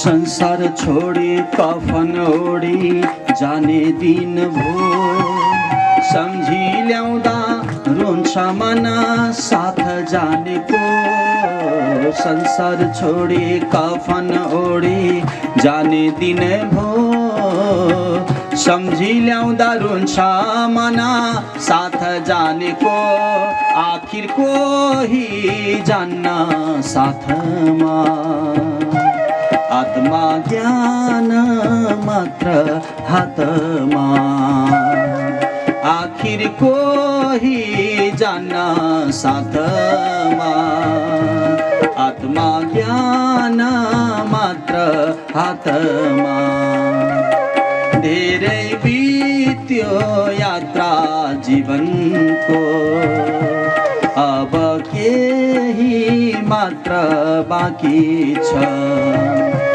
के पायो भन जीवनमा अब के पाउन बाँकी छ अब के पाउन बाँकी छ अब के पाउन बाँकी छ गोविन्द भगवानको अनमोल मानव शरीर प्राप्ति गरेको जीवात्माको परम धर्म भनेकै यही हो राजन। अन्त्यावस्थामा मन भगवानको चरणमा स्थापित होस् किनभने उपनिषदले भन्छ अन्त्ययामति सागति। अन्त्यावस्थामा हाम्रो मति जहाँ जान्छ नि हाम्रो त्यही गति हुन्छ के हजुर। मति भने बुद्धि जहाँ गएर अडिन्छ त्यही गति हुन्छ। यम यम व्यापी स्मरण भावम गीतामा पनि प्रश्न वर्णन छ नि जसको अन्त्यावस्थामा जस्तो माने बुद्धि रहन्छ त्यसको त्यही गति हुन्छ। एउटा भरतजीको कथा दिउँसो भनेर भरतजीले मृगप्रति आसक्ति गरे, मृग बन्नु पर्यो, मृगमा आसक्ति गरेर मृगमै मन लगाएर प्राण त्याग गर्नुभयो, मृग बन्नु पर्यो। त्यत्रो राजकाज परित्याग गरेर सम्पूर्ण वैराग्यतालाई अवलम्बन गरेर गण्डकी किनारमा कठोर साधना गरेको केही फाइदा भयो त? योग भ्रष्ट भिजाए त्यत्रो जीवन पर्यन्तको तपस्याले पनि केही गरेन। अन्त्यावस्थामा उहाँले मृग बनेरै जन्मिनु पर्यो। त्यसकारणले सतीदेवीले अन्त्यावस्थामा आफ्नो प्राण त्याग्ने बेलामा आफ्नो बुद्धि शिवजीको चरणमा लगाएर बुद्धि त्याग गर्नुभयो, के अरे शरीर त्याग गर्नुभयो, अन्ततोगतमा पार्वती बनेर जन्मिनुभयो। त्यसकारणले अन्त्ययामति सागति, अन्त्यावस्थामा हाम्रो मति जहाँ जान्छ हाम्रो त्यही गति हुन्छ। त्यसैले राजन म त के भन्छु भने आत्मकल्याण चाहनेवाला जीवात्मा जसले मेरो कल्याण होस् भन्ने चाहन्छ भने अन्त्यावस्थाको जीवात्माले एउटै कर्म गर्नुपर्छ, त्यो हो भगवत उपासना। यदि भगवत उपासना गर्न सकिन्न भने कोही बात छैन, अर्को पनि विकल्प छ। इदं भागवतम नाम पुराणम ब्रह्म संहितं अधीतवान् द्वापरादो पितृद्वैपायनादहम्। मेरो पिताजीले मलाई अध्ययन गराउनु भएको दिव्य भागवत महापुराण जो साक्षात वेद तुल्य छ, वेदकै प्रतिस्वरूप हो। सकिन्छ त भगवानको आराधना गरौँ, सकिन्न त तिनै भगवान भागवतमा प्रविष्ट हुनुभएको छ त्यो भागवतका दिव्य गाथाहरू श्रवण गरौँ। मनुष्यले गर्नुपर्ने कर्तव्य। कति सुन्दर भाव हेर्नुहोस्। मात्रै 7 दिन खर्च गरे हुन्छ राजन, धेरै दिन पनि पर्दैन। यो 7 दिन खर्च गरेर भागवतमा समर्पित हुन सकियो भने बितेका 7 जति पनि 7 दिन थिए नि, जति पनि हाम्रो जीवनमा 7 दिन बिते आइतबारदेखि शनिबारसम्म, जीवनमा जति पनि 7 दिन बिते ती सबै बितेका 7 दिनको दोषलाई निवारण गर्न र अब आउनेवाला 7 दिन जति छन् ती सबै 7 दिनलाई शुद्धिकरण गर्ने जीवनमा एउटा मात्रै 7 दिन भागवतलाई खर्च गर्नुहोस्। जीवनमा अरू कुनै कर्म गर्नै पर्दैन। कति सजिलो उपाय हेर्नुहोस् त, कति आनन्दको उपाय के हाम्रो भागवतले। सुखदेवजी स्वयं भन्नुहुन्छ, इदं भागवतम नाम पुराणम ब्रह्म संहितम। वेद तुल्य हो यो भागवत महापुराण, वेदकै प्रतिस्वरूप हो। वेद नै आज भेष बदलिएर आउनु भएको यो संसारमा। एउटा कुरा हजुरलाई बताऊ, एउटा गरिबको घरमा, केही नभएको घरमा हैन, बल बुद्धि नभएको गरिबको घरमा यदि त्यो देशको राजा राजसी पोसाकमा अनेक सेना सैनिकहरू बलहरू हैन त्यस्तो सबै आफ्ना रक्षक अङ्गरक्षकहरू लिएर राजा पुग्नुभयो भने त्यो राजालाई सेवा शुश्रूषा गर्न सकौला नसकौला भनेर त्रसित हुन्छ त्यो गरिबी व्यक्ति। तर त्यो राजा एउटा साधारण आफू पनि गरिब जस्तै बनेर एक्लो राजा त्यदि गरिबको घरमा गयो भने आफूले जे खान्थ्यो, जे लगाउँथ्यो, जसरी बस्थ्यो उसले त्यसै गरी त्यो राजालाई सेवा गर्छ। त्यही भएर कलियुगी जीवात्मा भनेको मन्द बुद्धिवाला छन् हैन, केवल स्वार्थ सिद्ध गर्न चाहनेवाला छन्। वास्तविक पथलाई बिर्सिएर, वास्तविक मार्गलाई बिर्सिएर उनीहरू आज कुमार्गमा चल्नेवाला छन्। अरू त्यति मात्रै होइन, संसारका मनुष्यहरूको अल्प बुद्धि छ। ती अल्प बुद्धि भएका मनुष्यले भागवतको वास्तविक रहस्य के अरे वेदको वास्तविक रहस्यलाई बुझ्न सक्लान् पनि नसक्लान् पनि। नियम पुग्दैन, आचरण पुग्दैन, निष्ठा पुग्दैन, साधना पुग्दैन। त्यसैले वेदले सबैको कल्याण गरला पनि नगर्ला पनि। त्यसैले राजन त्यो वेद नै आज भागवत बनेर आउनु भएको छ, यानि एउटा भेष बदलिएर आउनु भएको छ। त्यो भागवत प्रति तिमी समर्पित भएर जीवनमा अरू कुनै कर्म गर्नु पर्दैन।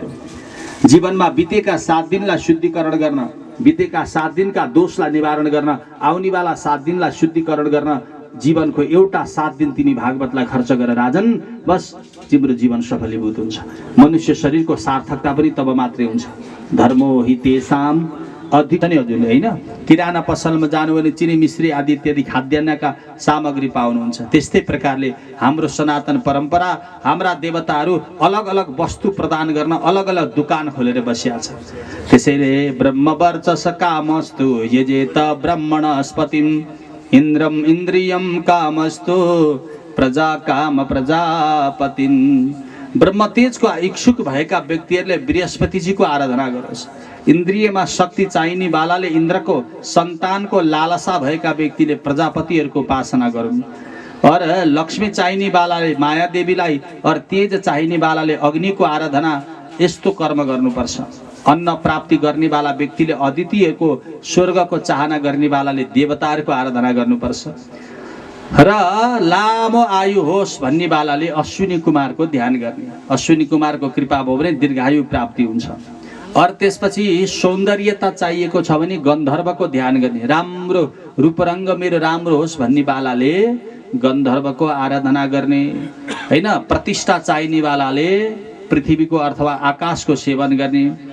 राम्री पत्नी चाहिने वाला पतिदेवले उर्वशी अप्सराको ध्यान गर्नुपर्छ। र यस कीर्ति चाहिने वालाले यज्ञ पुरुषको, जसलाई खजाना चाहिएको छ उसले वरुणजीको विद्याध्ययन गर्न चाहने अथवा विद्या प्राप्ति गर्न चाहने वालाले भगवान शङ्करको आराधना गर्नुपर्छ। विद्याको अधिष्ठात्री देवता भोलेनाथ हो है। शिवजीको सान्निध्यमा जाने वालाले विद्या प्राप्ति गर्छ। वाणीलाई अलङ्कृत गर्न चाहने वालाले सरस्वतीको ध्यान गर्नुपर्छ। किनभने वाणीकी अधिष्ठात्री देवता नै माता सरस्वती हुन्, जसले हाम्रो वाणीलाई शुद्धिकरण गरिदिन्छ। वाणीले मधुरता थपिदिन्छ हैन। मधुरता माधुर्य वाणीले नै सबको प्यारो भन्न पाइन्छ। र त्यसपछि गएर पति पत्नीमा परस्पर प्रेम सम्बन्ध बनिरहोस् भन्नका लागि भगवती उमाको आराधना गर्नुपर्छ। जसलाई जे चाहिन्छ हजुर तिनै देवताहरू दिनको लागि तयारी छन्। अकाम सर्व कामो वा मोक्ष काम उदार दे तीव्रेण भक्ति योगेन यजेत पुरुषम परम। सबै कुरा चाहिन्छ अथवा कुनै कुरा चाहिँदैन भन्ने भालाले चाहिँ भगवान नारायणको आराधना गरोस्। अब अघि अघि मैले भनेको देवताहरूले त एउटा चिज दिने भए, कसैलाई त सबै कुरा चाहिएको हुन्छ नि, रूपरङ पनि चाहिएको छ, सम्पत्ति पनि चाहिएको छ, यश कीर्ति पनि चाहिएको छ, मुक्ति पनि चाहिएको छ, भगवत कृपा पनि चाहिएको छ भने त्यस्ता व्यक्तिले नारायणको आराधना गरोस्। अथवा कोही कोही संसारमा यस्ता साधुहरू पनि हुन्छन् जसलाई कुनै कुराको अभिलाषा रहँदैन, निष्काम के निर्गत हो कामा यस्मात् हृदय, जसको हृदयबाट कामना भन्ने चिज निस्किसकेको छ, उसलाई केही चाहिँदैन र पनि प्रभु चिन्तन गर्न चाहन्छ भने उसले भक्तिको माध्यमबाट परमात्माको आराधना गरोस्। बस भगवानले चाहने बालालाई पनि प्रदान गर्छ, नचाहने बालालाई पनि प्रदान गर्छ। यो भगवानको विशेषता हो। बडा सुन्दर वर्णन गर्नुभयो शुकदेवजीलाई। राजा परीक्षितले सृष्टिको प्रश्न गरेपछि शुकदेवजीले बल्ल अब आसन जमाउनु भयो, किनभने राजाले अब नछोड्ने भए भनेर, राजन चिन्ता नगर, अब म तिमीलाई तिम्रा सकल मनका मनोरथ परिपूर्ति गर्छु, सम्पूर्ण शङ्का उपशङ्कालाई समाधान गर्छु। आफ्नो अधिष्ठात्री देवी भगवती सरस्वतीको आराधना गर्दै पूज्य श्री शुकदेवजीले भन्न लाग्नुभयो, राजन सृष्टिको वर्णन गर्छु। ब्रह्माजीले नारदजीलाई सुनाउनु भएको यो सृष्टि वर्णन जड र चैतन्यको सम्मिश्रणद्वारा हुन्छ। जड भनेको प्रकृति, चैतन्य भनेको पुरुष। प्रकृति र पुरुषको समागमद्वारा जगतको सृष्टि हुन्छ। याद गर्नुहोला, प्रकृति भनेको शक्ति, पुरुष भनेको त्यो पदार्थ, त्यो भगवान जसको सत्सङ्कल्पले, जसले आफ्नै आह्लादिनी शक्तिलाई आह्वान गरेर जगतको सृष्टि अगाडि बढाउँछ। जड र प्रकृति भए, जड र चैतन्य भएपछि मात्रै जगतको सृष्टि हुन्छ। मेरो शरीर र म भित्रको शक्ति भएपछि मात्रै मैले यो भागवत वाचन गर्न सक्छु। एउटा उदाहरण होइन, म एक्लै मेरो शरीर मात्रै भयो भने पनि पुराण हुँदैन। यहाँ किन चुप लाएर बस्यो भने पुराण हुन्छ त? हुन्न। अरे म भित्रको शक्ति चाहिँ छ, शरीर चाहिँ यहाँ छैन भने पनि पुराण हुँदैन। हेर्नुहोस्, दुइटै चिज चाहियो नि। हजुरहरूको पनि त्यही हो, हजुरहरूको शरीर मात्रै छ भने पनि सुनिँदैन। किन ध्यान अन्त्य गयो भने भागवत सुनियो त? सुनिएन नि। तर हजुरभित्रको श्रवण गर्न सक्ने शक्ति चाहिँ छ, शरीर चाहिँ यहाँ आइपुगेको छैन भने पनि श्रवण गर्न पाइएन। जड पनि चाहियो, चैतन्य शक्ति पनि चाहियो। त्यसैले जड भनेको प्रकृति, जसलाई मेरो भगवानले माध्यम बनाउनु भयो। चैतन्य भनेको आफू स्वयं, तसर्थ भगवान आफ्नो सत्सङ्कल्पद्वारा जगतको सृष्टि गर्नुहुन्छ। प्रकृति र पुरुष भनेको एक प्रकारको आँखा नदेख्ने अन्धो र हिँड्न नसक्ने लङ्गडो जस्तो के। जस्तै अब कोही आँखा नदेख्ने वाला छन्, कोही हिँड्न नसक्ने वाला छन्। दुईजना मान्छे छन्, मानौ अन्धा व्यक्ति र शरीर माने गोडा नभएको व्यक्ति, लङ्गडो व्यक्ति। अब हजुर भन्नुहोस्, ल तपाईँहरू अब यहाँबाट हिँड्नुहोस्, जानुहोस्, हो परतिर चोकमा गएर आउनुहोस्। तर दुईजना मिल्नु भयो भने जान सक्नुहुन्छ, दुईजना एक्लै जान्छु भयो भने हुन्छ। अरूको सहारा तपाईँहरूले लिन पाउनुहुन्न, एउटाले अर्कोको सहाराले चाहिँ लिन पाउनुहुन्छ। नि तपाईँहरू चोकमा गएर आउनुहोस् भन्नु भने अब ती दुईजना व्यक्ति कसरी जाने? अब अन्धा मान्छेले मलाई कसैको सहारा चाहिँदैन, एक्लै जान्छु भनेर हिँड्यो भने पनि सक्दैन, किन आँखै देखिँदैन उसले, होइन। लङ्गडो व्यक्ति मलाई नि कसैको सहारा चाहिँदैन, एक्लै गर्छु भन्यो भने पनि सक्दैन, किन हिँड्नै सक्दैन हो। तर ती दुईजना मिल्यो भने चाहिँ फेरि जान सक्छ। कसरी भन्दा, अन्धाको काँधमा लङ्गडो चढ्यो भने, लङ्गडोले देखाएको बाटो अनुरूप अन्धोले हिँडिदियो भने ती दुईटा त गन्तव्य स्थानसम्म पुगे नि त। त्यही भएर जड प्रकृति भनेको अन्धा समान हो भने, और चैतन्य पुरुष भनेको लङ्गडो समान हो। दुईटाको सम्मिश्रणद्वारा मात्रै कार्य सिद्धि हुन्छ। त्यसैले कुनै पनि कार्य सिद्धि गर्नको लागि जड पनि चाहिन्छ और चैतन्यता पनि चाहिन्छ, यानी शक्ति पनि चाहिन्छ। तसर्थ भगवान आफ्नो सत्सङ्कल्पद्वारा आह्लादिनी शक्ति मायालाई सन्धान गरेर भगवानले ब्रह्माण्डको संरचना गर्नुभएको।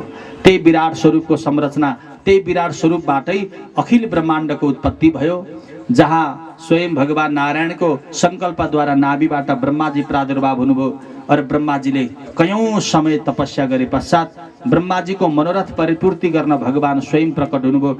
जतिखेर बुद्धिको अधिष्ठात्री देवता ब्रह्मालाई भगवानले बनाउनु भयो, किनभने बिना बुद्धि त कुनै कार्य सिद्धि हुँदैन नि।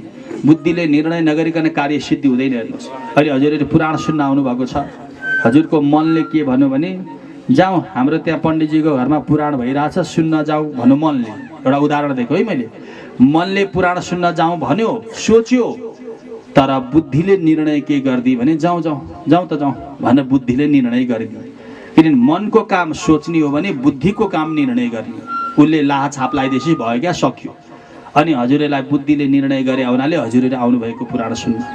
अब फेरि मनले जाउँ घर जाउँ दिक्क लागिसक्यो मलाई त पुराण सुन्दा सुन्दा भन्यो भने बुद्धिले जाउँ जाउँ भन्यो भने हजुरहरू आरती पनि पर्खिनुहुन्न, पुष्पाञ्जली पनि पर्खिनुहुन्न, जुरुको उठेर हिँडिहाल्नुहुन्छ होइन। बुद्धिले चुप्लाक अब एकछिन अब आइसक्यो अब दिउँसो दिनभरि बस्ने हो भने सबै कामसाम सबै बिर्सिएर भएर हजुर बस्नुहुन्छ। त्यसैले हामी बुद्धिको दास जस्तो भयौँ कि बुद्धिले जे भन्छ त्यही मान्नेवाला। तसर्थ सृष्टि गर्नको लागि कार्य सिद्धि गर्नको लागि बुद्धि चाहिन्छ होइन। तसर्थ भगवानले ब्रह्माजी महाराजलाई दिव्य दर्शन प्रदान गरेर बुद्धिको अधिष्ठात्री देवता बनाउनु। त्यही भएर बुद्धिको अधिष्ठात्री देवता हुन् ब्रह्मा। ब्रह्माजी महाराजलाई दिव्य सदुपदेश प्रदान गर्दै भगवानले चतुश्लोकी भागवतको उपदेश दिएको वर्णन आउँछ। अहमेवासमेवाग्रे नान्यदि यद सद सद परम पश्चादहं यदेचच्च यो वसिष्यत स्वस्म्यहं ऋतेर्थं यत प्रतीयत न प्रतीयत चात्मने तद्विद्यादात्मनो मायां यथा वासो यथा तम यथा महान्ति भूतानि भूतेषु चावचेष्वनु प्रविष्टान्य प्रविष्टानि तथा तेषु न तेष्वहम् एतावदेव जिज्ञास्यं तत्त्वजिज्ञासुनात्मनः अन्वय व्यतिरेकाभ्यां यत् स्यात् सर्वत्र सर्वदा। यो चतुश्लोकी भागवतको मूल रूप भनेकै यही हो, जुन भगवानले आफ्नो वाणीबाट प्रस्फुटन गर्नु। हजुरलाई एउटा कुरा बताऊँ, भगवान जे बोल्नुहुन्छ त्यो वेदमा परिणत हुन्छ। वेद भनेको भगवानको वाणी हो होइन। त भगवानले यो वाणी प्रस्फुटन गर्नुभयो और यही वाणी यही चतुश्लोकी भागवतको बृहद रूपलाई श्रीमद् भागवत भन्छौँ हामी। त्यसैले भागवत कृष्णको स्वरूप मात्रै होइन, भगवानको वाणी पनि हो भागवत। यसरी बुझ्नु होला है। पहिलो श्लोकमा ब्रह्म तत्त्वको निरूपण गरिएको छ। हेर्नुहोस् चतुश्लोकी भागवतको पहिलो श्लोकमा अहम एव आसम एव अग्रे न अन्यत्। हे ब्रह्माजी महाराज, अहम एव मनै आसम थिए। कहिले? अग्रे भनेको जगतको सृष्टि हुनुभन्दा अगाडि। जगतको सृष्टि हुनुभन्दा अगाडि यदि कुनै वस्तु थियो भने केवल म थिएँ, भगवान भन्नुहुन्छ। र त्यसपछि न अन्य अरू कुनै वस्तु पनि थिएन। त्यसपछि अहिले जगतको सृष्टि हुँदैछ। अब जगतको मध्य भागमा पनि म नै रहन्छु। र याद गर्नुहोस् ब्रह्माजी, अहम पश्चात यो जगतको सृष्टि संहार पश्चात पनि यो अवशिष्य त यदि कुनै वस्तु बाँकी रहन्छ भने केवल म नै बाँकी रहन्छु। यानी सृष्टि हुनुभन्दा अगाडि पनि म थिएँ, अहिले पनि म छु। जगतको सृष्टिको अन्त्यावस्थासम्म अथवा त्यो पश्चात पनि म नै रहन्छु। त्यही भएर हिजो भएको वस्तु भोलि रहनेवाला वस्तु आज चर्मचक्षुले देखिएन भने पनि त्यो सत्य हुन्छ। तसर्थ म सत्य स्वरूप हो। कसले भन्दैछ? यो भगवान भन्दै हुनुहुन्छ। त्यसैले ब्रह्म तत्त्वको निरूपण पहिलो श्लोकमा गरियो। दोस्रो श्लोकमा जीवात्मा जीव तत्त्वको निरूपण गरिएको छ। ऋतेर्थम यत प्रतीयत न प्रतीयत चात्मनि तद्विद्यादात्मनो माया यथा भासो यथा तम। म त सत्य स्वरूप परमात्मा, तर मैले मेरै विकृत स्वरूप मायाको प्रादुर्भाव गरे, जुन मायामा अलमलियो जीवात्मा हैन। को अंशीभूत भएको जीवात्मा आज मायाको दास बनेको छ। ल हेर्नुहोस्, भगवान मायालाई दास बनाउनुहुन्छ, हामी जीवात्मा मायाको दास बनेका छौँ। जीवात्मा र परमात्मामा यति फरक छ। जो मायालाई प्रकट गर्छ, जो मायालाई नचाउँछ त्यो परमात्मा। याद गर्नु है, जो मायामा नाच्दछ त्यो हो जीवात्मा। जो मायामा नाच्दछ त्यो हो जीवात्मा। जो मायाबाट अलग भएर बस्दछ त्यो हो महात्मा। जसले मायालाई नचाउँछ त्यो हो परमात्मा। जीवात्मा, महात्मा र परमात्मामा फरक छ। हामी को हौ? जीवात्मा। तपाईँ हामी को? जीवात्मा। हामी के गर्छौँ? मायामा नाच्नेवाला छौँ। माया भनेको के हो? झुटो पदार्थ। झुटो पदार्थलाई सत्यवत आचरण गर्नेवाला हामी हौँ। नभएको चिजलाई पनि हो हो भन्नेवाला हामी हौँ। असत्य कुरालाई, झुटो कुरालाई हो भन्नेवालालाई के भनिन्छ? पाखण्डी भनियो कि भनिएन? मूर्ख भनिन्छ कि भनिँदैन? त्यही भएर मूर्ख व्यवहार अपनाउनेवाला हामी जीवात्मा हौँ। त्यही भएर यो प्रपञ्चमा जीवात्मा फँसेको छ क्या हजुर। तसर्थ मायामा नाच्नेवाला जीवात्मा, मायाबाट निर्लिप्त यानि अलग भएर बस्नेवाला महात्मा, मायालाई नचाउनेवाला परमात्मा, जीवात्माको लक्ष्य हुनुपर्छ परमात्मा प्राप्ति गर्ने। त्यही भएर माया रूपी पर्दालाई जब तक त्याग्दैन जीवात्माले तब तक परमात्माको साक्षात्कार उसले गर्न सक्दैन। त्यही भएर जीवात्माको प्रतिस्वरूपको वर्णन दोस्रो श्लोकमा गरिएको छ। तेस्रो श्लोकमा मायाको व्याख्या र चौथो श्लोकमा साधन तत्त्वको निरूपण गरिएको छ। त्यही भएर ब्रह्म जीव माया र साधन यत्र यत्र चतुश्लोकी भावत्वम तत्र तत्र श्रीमद् भागवत तत्त्वम। ब्रह्म तत्त्वको, जीव तत्त्वको, माया तत्त्व अनि साधन तत्त्वको निरूपण योग पुराणमा गरिएको हुनाले आज श्रीमद् भागवत महापुराण बन्न सफल भयो। अन्वये व्यतिरेकाभ्यां यत्स्यात् सर्वत्र सर्वदा। जोड्नेवाला पनि परमात्मा, व्यतिरेक भनेको तोड्नेवाला पनि परमात्मा।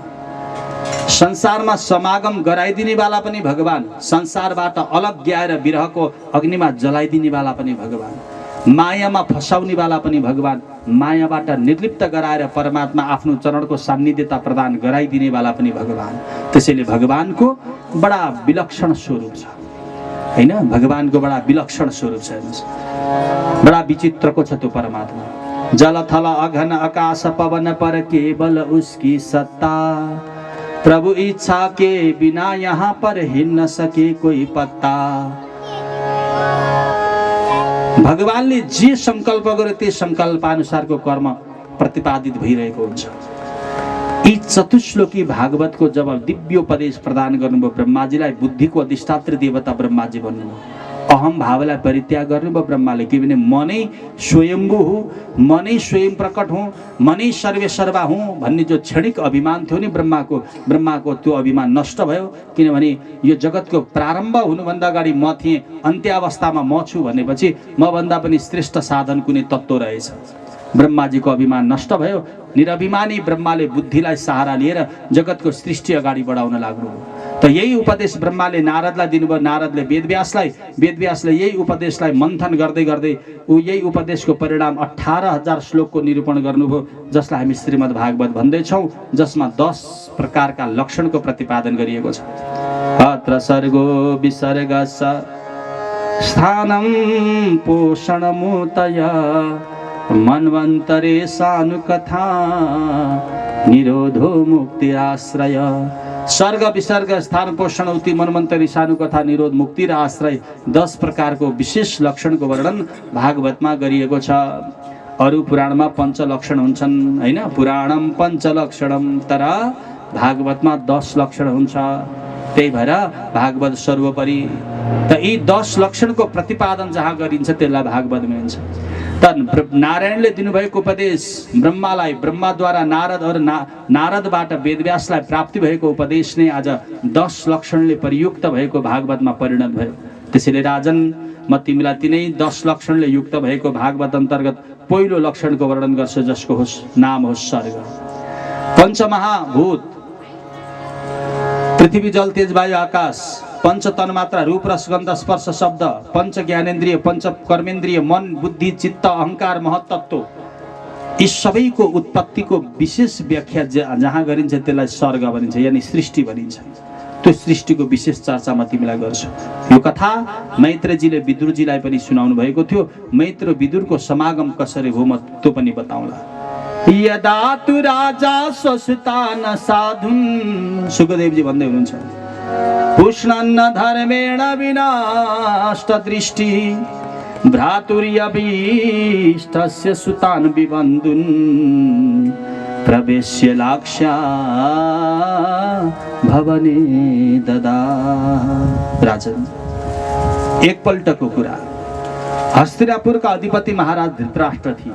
यो महाभारतकालीन कथा प्राय सबलाई थाहा होला। धृतराष्ट्र जन्मान्ध थिए, जन्मदै आँखा नदेख्नेवाला। राज परम्परामा कस्तो नियम हुन्छ भने शरीर अङ्ग भङ्ग भएको व्यक्तिलाई राजा बनाइदैन। त्यही भएर धृतराष्ट्रलाई राजा नबनाएर पाण्डुलाई राजा बनाइयो। पाण्डुको 2 पत्नी हुनुहुन्थ्यो, माद्री र कुन्ती। 5वटा पुत्र भए, युधिष्ठिर भीम अर्जुन नकुल सहदेव, जसलाई पाण्डव भन्छौँ। तर पाण्डु रोगले ग्रसित भएका पाण्डुको जब अकाल मृत्यु भयो नि, त्यसपछि ती छोराहरू सानै थिए। छोराहरू सानै भएको कारणले जब तक उनीहरू ठुला हुन्नन् तब तक धृतराष्ट्रले राज्य सम्हाल्ने शर्तमा धृतराष्ट्रलाई राजा बनाइयो, जो कि उहाँ जन्मदै आँखा नदेख्नेवाला हुनुहुन्थ्यो। जन्मदै बाहिरी आँखा देख्नु भएन, तर उहाँका 100 पुत्र मध्येमा ज्येष्ठ पुत्र दुर्योधनको लैलैमा लागेर अनि दुष्ट साला शकुनीको लैलैमा लागेर उहाँको मति भ्रष्ट भयो। परिणाममा उहाँको ज्ञान दृष्टि पनि लुप्त भयो। संसारमा मनुष्यको 2 प्रकारको आँखा हुन्छ हजुर, एउटा बाहिरी आँखा, एउटा भित्री आँखा के। एउटा चर्मचक्षु जसले जगत हेर्ने काम गर्छ, एउटा ज्ञान दृष्टि जसले सत्य र असत्य छुट्याउने काम गर्छ। हजुर हाम्रो पनि 2टा आँखा छन्। 2टा आँखा मतलब 2 प्रकारका आँखा छन्। आँखा त सबको 2टै हुन्छ हुन चाहिँ, तर 2 प्रकारको आँखा। बाहिरी आँखाले जगत हेर्ने काम गर्छ हैन, यो संसार देख्ने काम बाहिरी आँखाले गर्छ। और भित्री अन्तर्दृष्टिले ज्ञान दृष्टि भन्छन्, जसले सत्य र असत्य छुट्याउने काम गर्छ। धृतराष्ट्रको बाहिरी आँखा थिएन, भित्री आँखा थियो। त्यो पनि अब बन्द भयो। किन थाहा छ? शकुनीको दुष्ट चाल और दुर्योधनको दुसंग, जसको परिणामले आज धृतराष्ट्रको बुद्धि पनि भ्रमित भयो। परिणाममा धृतराष्ट्रको ज्ञान दृष्टि पनि नष्ट भयो। त्यही भएर शास्त्रले भन्छ, ब्रजमा अहिले पनि उखान्छ नि, दिबारे बिगारे आरो और घर बिगारे सारो। दिबारे बिगारे आरो, घर बिगारे सारो। घरको आन्तरिक व्यवहार ती सालाले थाहा पाए, जसले धृतराष्ट्रको घर नै बिग्रिँदैछ। अब पर्खाल लगाउँदा ओरी त्यो खोपाखोपी आलमाडी धेरै निकालियो भने घर कमजोर हुन्छ के हजुर। और घरको आन्तरिक व्यवहार बाहिरी व्यक्तिलाई थाहा दियो भने घरको व्यवहार कमजोर हुन्छ हैन। त्यही भएर ब्रजमा आज पनि एउटा उखान छ, दिबारे बिगारे आरो, घर बिगारे सारो भनेर। धृतराष्ट्रजी महाराजको आज मति भ्रष्ट भयो। किन? शकुनीको दुष्टता, दुर्योधनको दुष्टता, उनीहरूको कुसङ्गको परिणाम। त्यही भएर ती पञ्च पाण्डवजी अनाथ पुत्रहरू थिए। आफ्ना भाइका पुत्र पनि मेरै पुत्र भन्नुपर्ने त कहाँ शत्रुको पुत्र भन्ने जानेर धृतराष्ट्रले ती 5 पुत्रलाई मार्ने निर्णय गर्नुभयो। त्यति मात्रै हो र लाक्षा भवने ददा, लाक्षा भवनमा लाहाद्वारा निर्मित घरमा पाण्डवहरूलाई भित्र राखेर बाहिरबाट आगो लगाइदिनु भयो, ताकि यिनीहरू मर्न सके, यिनीहरूलाई मार्न पाए, यिनीहरूको सम्पत्ति मेरा छोराहरूले पाउँथे कि भनेर। त्यस्तो निकृष्ट सोच धृतराष्ट्रको भयो। त्यति मात्रै हो र हजुर, जुवामा अनेक टेढो मेढो चाल गरेर पञ्च पाण्डवहरूको सारा सम्पत्ति आफूले आफ्नो बसमा राखे दुर्योधनले। त्यति मात्रै हो र जुवामा द्रौपदीलाई दाउमा राख्न लगाएर द्रौपदीलाई आफ्नो बनाएर ती कौरवहरूले सब भरिएको सभामा दुष्ट पुत्र दुशासन, धृतराष्ट्रका पुत्र दुशासनले द्रौपदीको चिर हरण गर्न लागे। आफ्नो लज्जा संरक्षण गरी पाऊँ भनेर आफ्ना पतिदेवको शरणमा गिडगिडाउन लागिन् द्रौपदी। जुवामा हारिसकेको हुनाले आज सर्वशक्ति सम्पन्न पतिदेव पनि निरीह झैं बस शिर झुकाएर बस्नुभन्दा अर्को विकल्प भएन। विपत्ति परेको बेलामा साथ नदिने वाला साथी पनि कहीँ साथी हुन्छ त? जसले विपत्ति परेको बेलामा साथ दिँदैन त्यो साथी के साथी? त्यसकारण साथी त त्यो हो जसले हर पल साथ दिन्छ भनेर आँखाबाट बलिन्द्र आँसुका धारा झार्दै द्रौपदीले कृष्णलाई आह्वान गरिन्। भगवान ढिला गर्नु भएन आउन। प्रेम की अगन हो, भक्ति सगन हो, मन में लगन हो तो प्रभु मिल जाएंगे, प्रभु मिल जाएंगे। मनमा एकाग्रता, निष्ठा, श्रद्धा, प्रेम यी सबै कोसेली लिएर जो भगवानको चरण सान्निध्यमा जान्छ नि, भगवान तुरुन्तै उसको सान्निध्यमा साक्षात्कार भएर प्रकट हुनुहुन्छ, त्यसमा शङ्का छैन। कहाँ करे बैरी प्रबल जो सहाय रघुवीर, 10,000 गज बल थक्यो घटौन 10 गज चिर। 10,000 हात्तीको बल भएको दुशासनको बल नष्ट हुँदैछ। किन थाहा छ? आज द्रौपदीले गरेको आर्त पुकारलाई भगवानले तुरुन्तै स्वीकार गर्नुभयो। द्रौपदीको शरीरमा 10 गज सारी बनेर कृष्ण प्रकट हुनु। भगवानले सारीको अवतार धारण गर्नुभयो। 10,000 हात्तीको बल भएको दुशासनको बल सकिन लाग्यो। अब सारी तान्दा तान्दा सारीको त थुप्रो पहाड जस्तो भइसक्यो। तर द्रौपदीको शरीरबाट 10 गज सारी टुटेर। त्यसैले शास्त्र भन्छ, जहाँ पर कृपा राम की होई तहाँ पर कृपा करी सब कोई। मेरो प्रभुको कृपा भयो भने सबको कृपा हुन्छ। भगवानको कृपा भएन भने कसैको कृपा हुन्न। आज कृष्णको कृपा भयो द्रौपदीलाई, त्यसैले कसैले परास्त गर्न सकेनन् द्रौपदीलाई। लज्जित भए दुशासन आफ्नो सतीत्व धर्म संरक्षण हुन पाएकोमा ज्यादै गदगद हुनुभयो द्रौपदी। पञ्चपाण्डवहरू लाहाको भवनमा जल्दी गए। पञ्चपाण्डवहरूले सोचे अब यहाँ बस्नु ठिक छैन, सुरुङ मार्गबाट त्यहाँबाट सिधै जङ्गल काम्यक नाम गरेको जङ्गलमा गएर 12 वर्ष बसे पाण्डवहरू। 1 वर्ष गुप्तवास बसे विराट दरबारमा और 13 वर्षसम्म वनवासी जीवन बिताएका पञ्चपाण्डवले कन्हैयालाई गएर भगवानलाई प्रार्थना गर्दै भन्नु लाग्यो, प्रभु अब हामीले वनवासी जीवन पनि बितायौँ, अब हामीले बस्ने ठाउँ खै त। भगवानले भन्नुभयो चिन्ता नगर। यस्तो अन्याय र अत्याचार आज धृतराष्ट्रले गरिरहे। धृतराष्ट्रको दासी आमापट्टिको एकजना पुत्र हुनुहुन्थ्यो विदुर। विदुर ज्यादै ज्ञानी हुनुहुन्थ्यो, एकदम अत्यन्त विदुरजी ज्ञानवान हुनुहुन्थ्यो। विदुरजीले नीतिका कुराहरू लगेर धृतराष्ट्रलाई सम्झाउनु भयो, दाजु आज गर्न नहुने काम तपाईहरुले आज पाण्डवहरूप्रति गर्नुभएको छ। अन्याय र अत्याचारको पनि एउटा सीमा पो हुन्छ। दुष्ट पुत्रको लैलैमा लागेर ती अबोध पुत्रहरूमाथि अपमान गर्नुहुन्छ तपाईँ। के गर्नुभएको? 13 वर्ष भइसक्यो उनीहरू जङ्गल गएको। त्यसैले निमन्त्रणा गर्नुहोस्, ती छोराहरूलाई बोलाउनुहोस्, उनीहरूको सम्पत्ति उनीहरूलाई फिर्ता गरिदिनुहोस्। एउटा पुत्रको कारणले गर्दा आज तपाईको कुल कलङ्क हुन गइरहेको छ दाजु। धृतराष्ट्रलाई भन्दै हुनुहुन्छ, कम कुलस्यार्थे ग्रामस्यार्थे कुलम त्यजेत ग्रामम जनपदस्यार्थे आत्मार्थे सततम त्यजेत। एउटा छोरोलाई त्याग गर्दा कुलको रक्षा हुन्छ भने छोरो त्याग्नुपर्छ दाजु।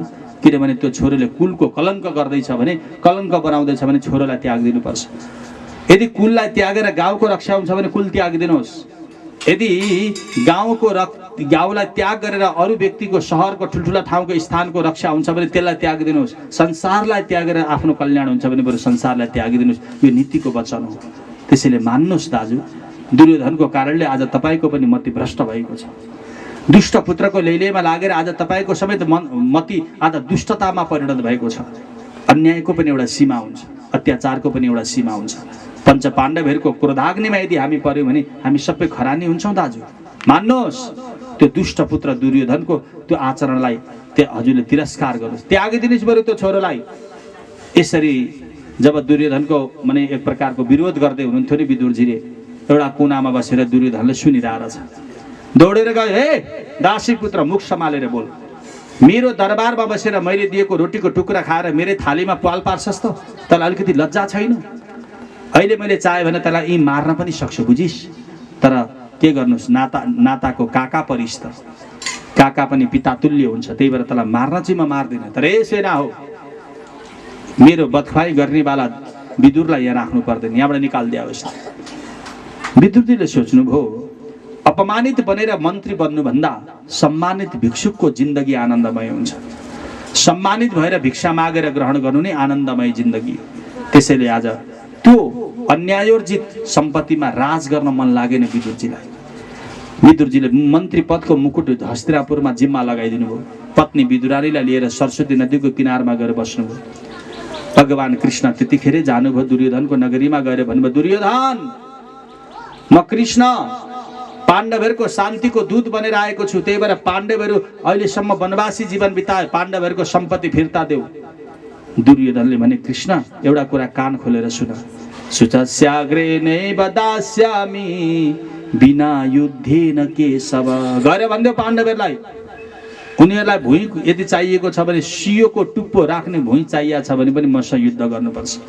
मलाई युद्धमा जिते भने ठिक छ, कोही बात छैन, तर युद्धमा नजितुन्जेलसम्म म एउटा सियोको टुप्पो राख्ने पनि भुइँ दिन सक्दिनँ। छक्क पर्नु भगवानले, ठिकै छ त्यसो भए युद्धको तिमी ललकार गर्छौ भने तिम्रो इच्छा म पुरा गरौँ। भगवान फर्किएर लाग्नु भएको थियो। कृष्णले दुर्योधनले भने, कन्हैया धेरै टाढादेखि आएका छौ, भोक लाग्यो होला, खाएर जाऊ, 84 व्यञ्जन बनेको छ तिम्रो लागि।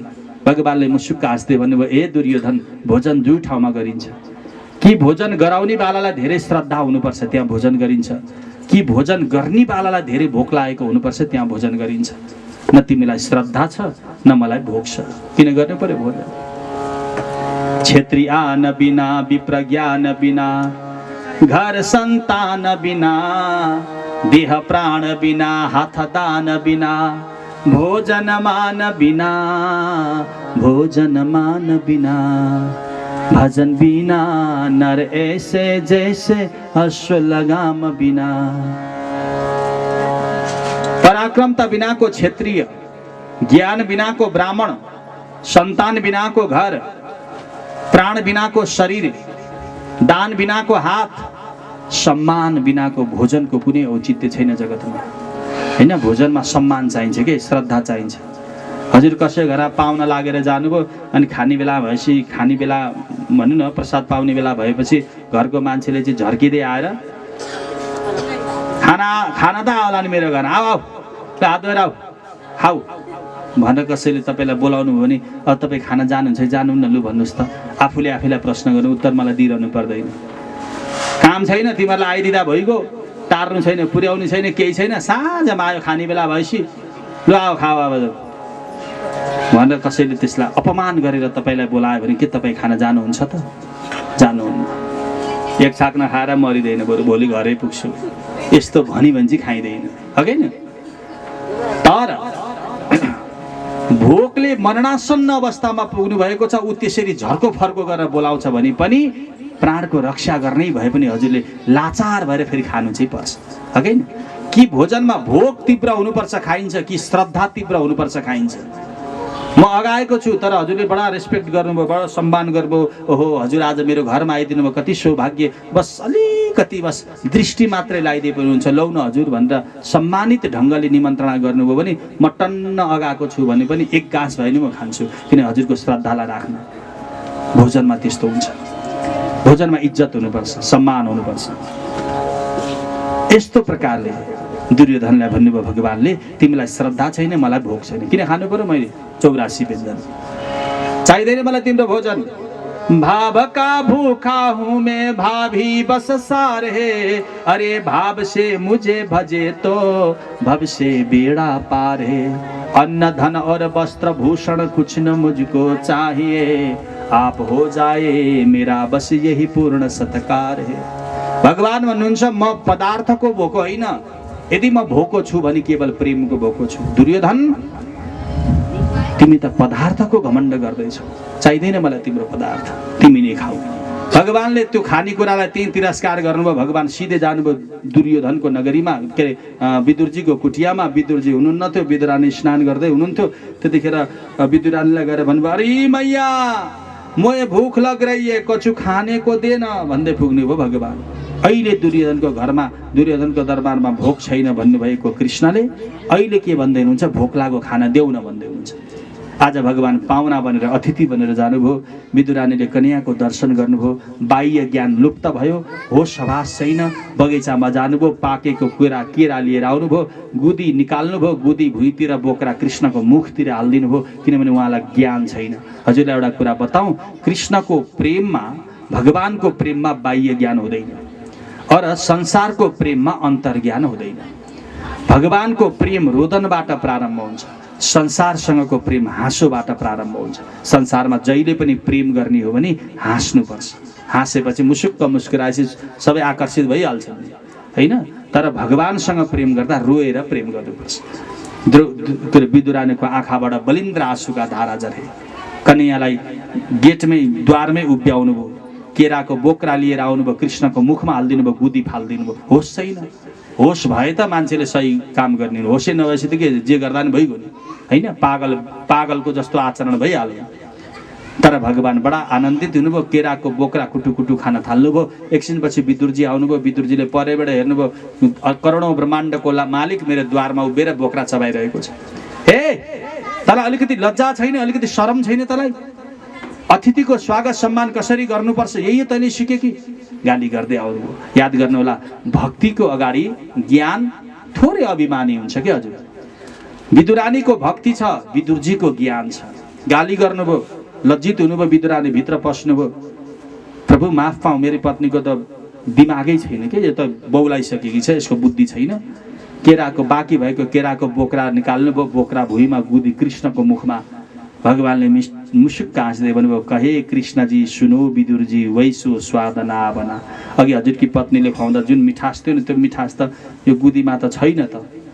विदुरजी छक्क पर्नुभयो, के हाले भगवान उनी पनि?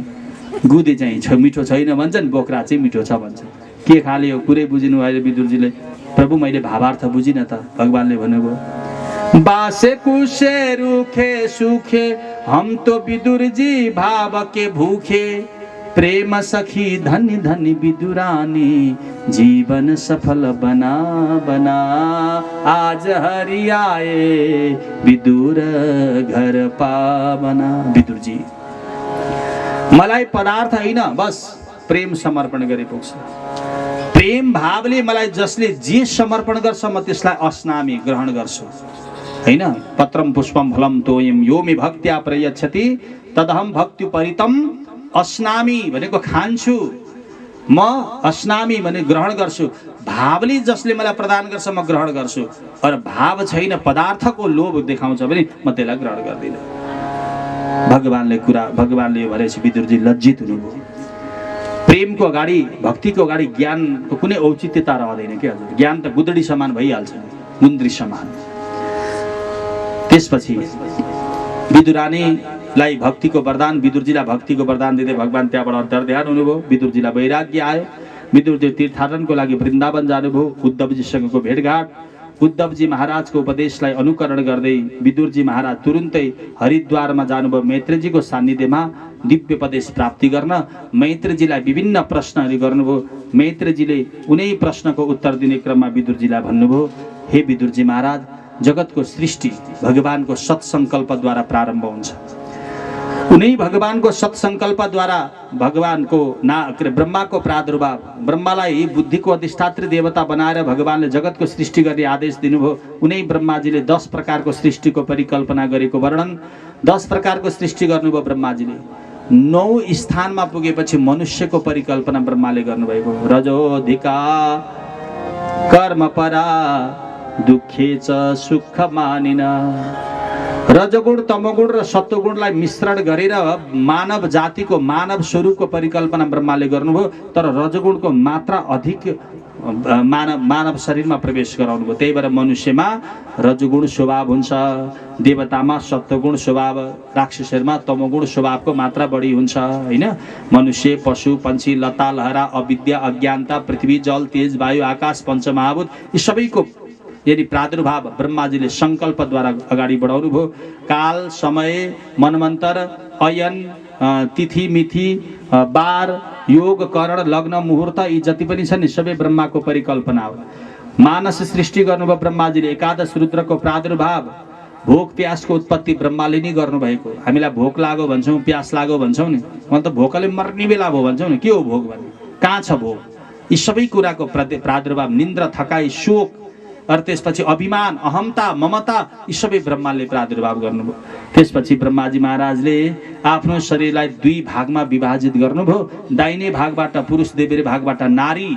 पुरुषको नाम रह्यो स्वयम्भुव, नारीको नाम रह्यो शतरूपा।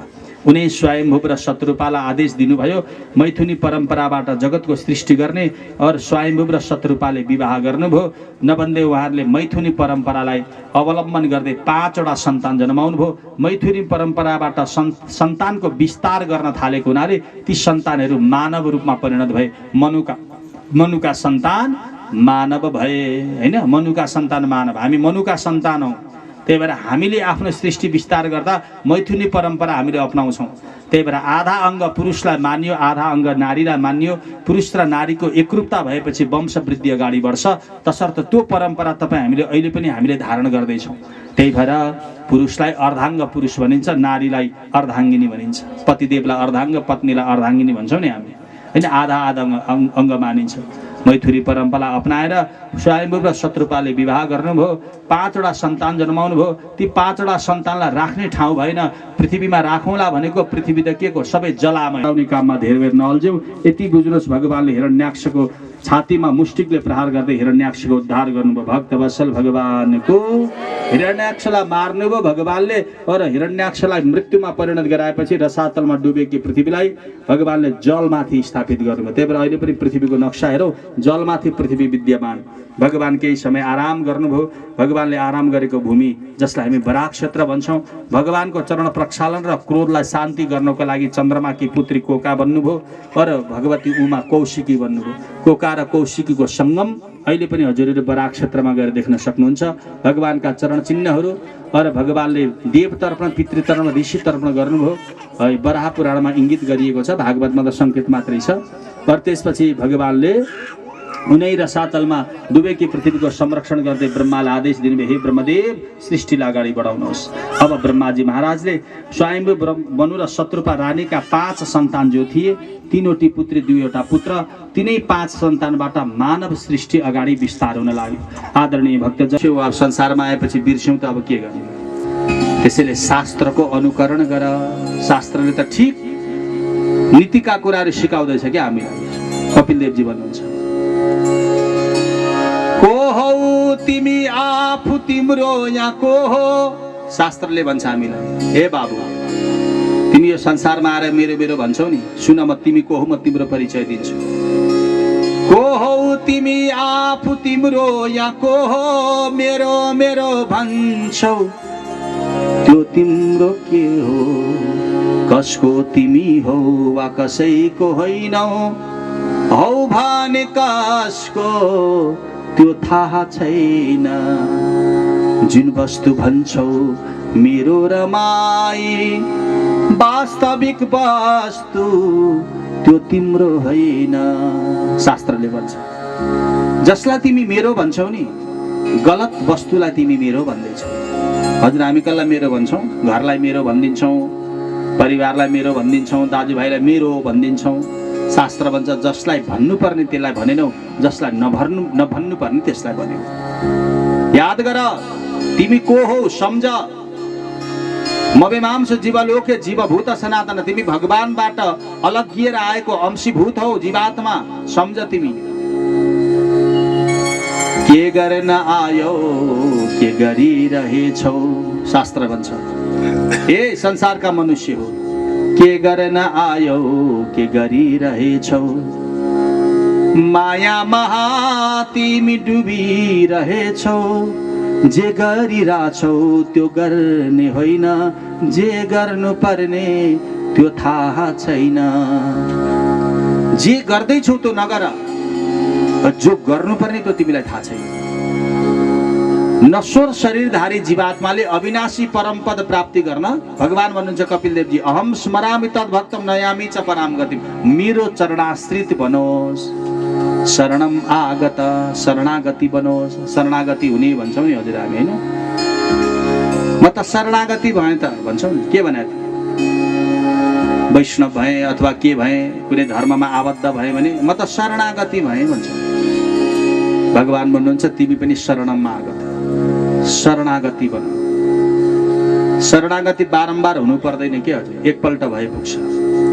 एकपल्ट मात्रै, त्यो पनि तिमी एक्लैले शरणागति भनेर हुँदैन, साक्षी चाहिन्छ। संसारमा केही कुरा कसैको केही बोक्नु पर्यो भने एकजना साक्षी चाहिन्छ नि, त्यस्तै गुरुलाई साक्षी बनाऊ, गुरुको चरणाश्रित जाऊ, गुरुद्वारा प्रदत्त मन्त्रको साधना गर, गुरुको सामनेमा संकल्प गर, आजदेखि म भगवानको भएँ भन। जीवनमा तिमी एकपल्ट संकल्प गर, जिन्दगीभर म तिम्रो दास बन्नेछु। भगवान भन्नुहुन्छ, वराह पुराणमा लेखिएको छ, अहम स्मरामि तद्भक्तम नयामि च पराम गति। म त्यो भक्तलाई सधैँ स्मरण गर्छु जसले एकपल्ट मात्रै शरणागति भएको छ। हेर्नु त कति राम्रो कुरा। शरणागति नभएको जीवात्मालाई भगवान त्यति वास्ता गर्नुहुन्न कि। एकपल्ट भगवान कृष्णलाई लिएर यशोदा मैया जानुभएछ यमुनामा। कार्तिक महिना रहेछ, दीपदान गर्नुपर्ने, यमुनामा लिएर जानुभयो। कने कृष्णलाई भगवान 3 वर्षको हुनुहुन्थ्यो, अलि चकचके भगवान, अलि नटखट स्वभाव, होइन? यमुना किनारमा राख्नुभएछ, कन्हैयालाई भन्नुभएछ, तिमी चुप लागेर बस है कृष्ण, तिमी धेरै चकचक नगर नि, खालि चकचक गर्छौ तिमी भनेर दियो, अलिकति दियो निकाल्नु भएछ, बत्ती हाल्नु भएछ, पूजासुजा गर्नुभएछ, दियो बाल्दै यमुनामा बगाउँदै जानुभएछ मैयाले। भगवानको पालो तबसम्म अलतलतिर जानुभएछ र यमुनाको किनारमा उभिनु भएछ। त्यो माथिबाट बग्दै आएको दियोलाई, आफूनेरि आएको दियोलाई च्याप समात्नु हुँदो रहेछ, फेरि किनारामा राख्नु हुँदो रहेछ, च्याप समात्दै किनारामा राख्दै निकाल्दै राख्दै गर्नु हुँदो रहेछ। एकछिनपछि मैयाले सोध्नु, कन्हैया कहाँ गयो? छैनन् कृष्ण कहीँ। अलि यसो हेरेर तलतिरबाट पर बसेर त दियो पो निकालिरहेछ नै खोलाबाट, यमुनाबाट। रिसाउनु भयो मैया, गएर गाली गर्नुभयो, कन्हैया के गरेको तिमीले, कति चकचक गरेको तिमीले, मैले यो यमुनामा प्रवाह गरेको दियो किन निकालेको तिमीले? भगवानले भन्नुभयो, मैया उभिरहेको थियो, त्यो दियो बल्दै बल्दै बल्दै बल्दै बल्दै आएर मेरै गोडानेरि आयो, मेरै चरण दियो, मेरो चरणबाट बग्न खोज्दैछ। जो मेरो नजिकैबाट बग्छ भने मलाई बग्न दिनै मन लाग्दैन मैया, त्यही भएर मैले मेरो नजिकैको दियोलाई निकालेर यहाँ राखेको। मैयाले भन्नुभयो ए तिमी तिम्रो सामनेमा बग्न दिन मन लाग्दैन? लाग्दैन। पर बीच बीचमा पनि बगिरहेछ नि त, त्यो परको दियो पनि लिएर आउन त। त्यसो भए मैयाले रिसाएर भन्नु। भगवानले भन्नुभयो जो म भन्दा टाढा भएर बग्छ नि म त्यसलाई लिन जान्न मैया, जो मेरो नजिकमा गएर बग्छ नि त्यसलाई म बग्न दिन्न, त्यसलाई म किनारामा राख्छु। कथालाई बुझ्नु होला।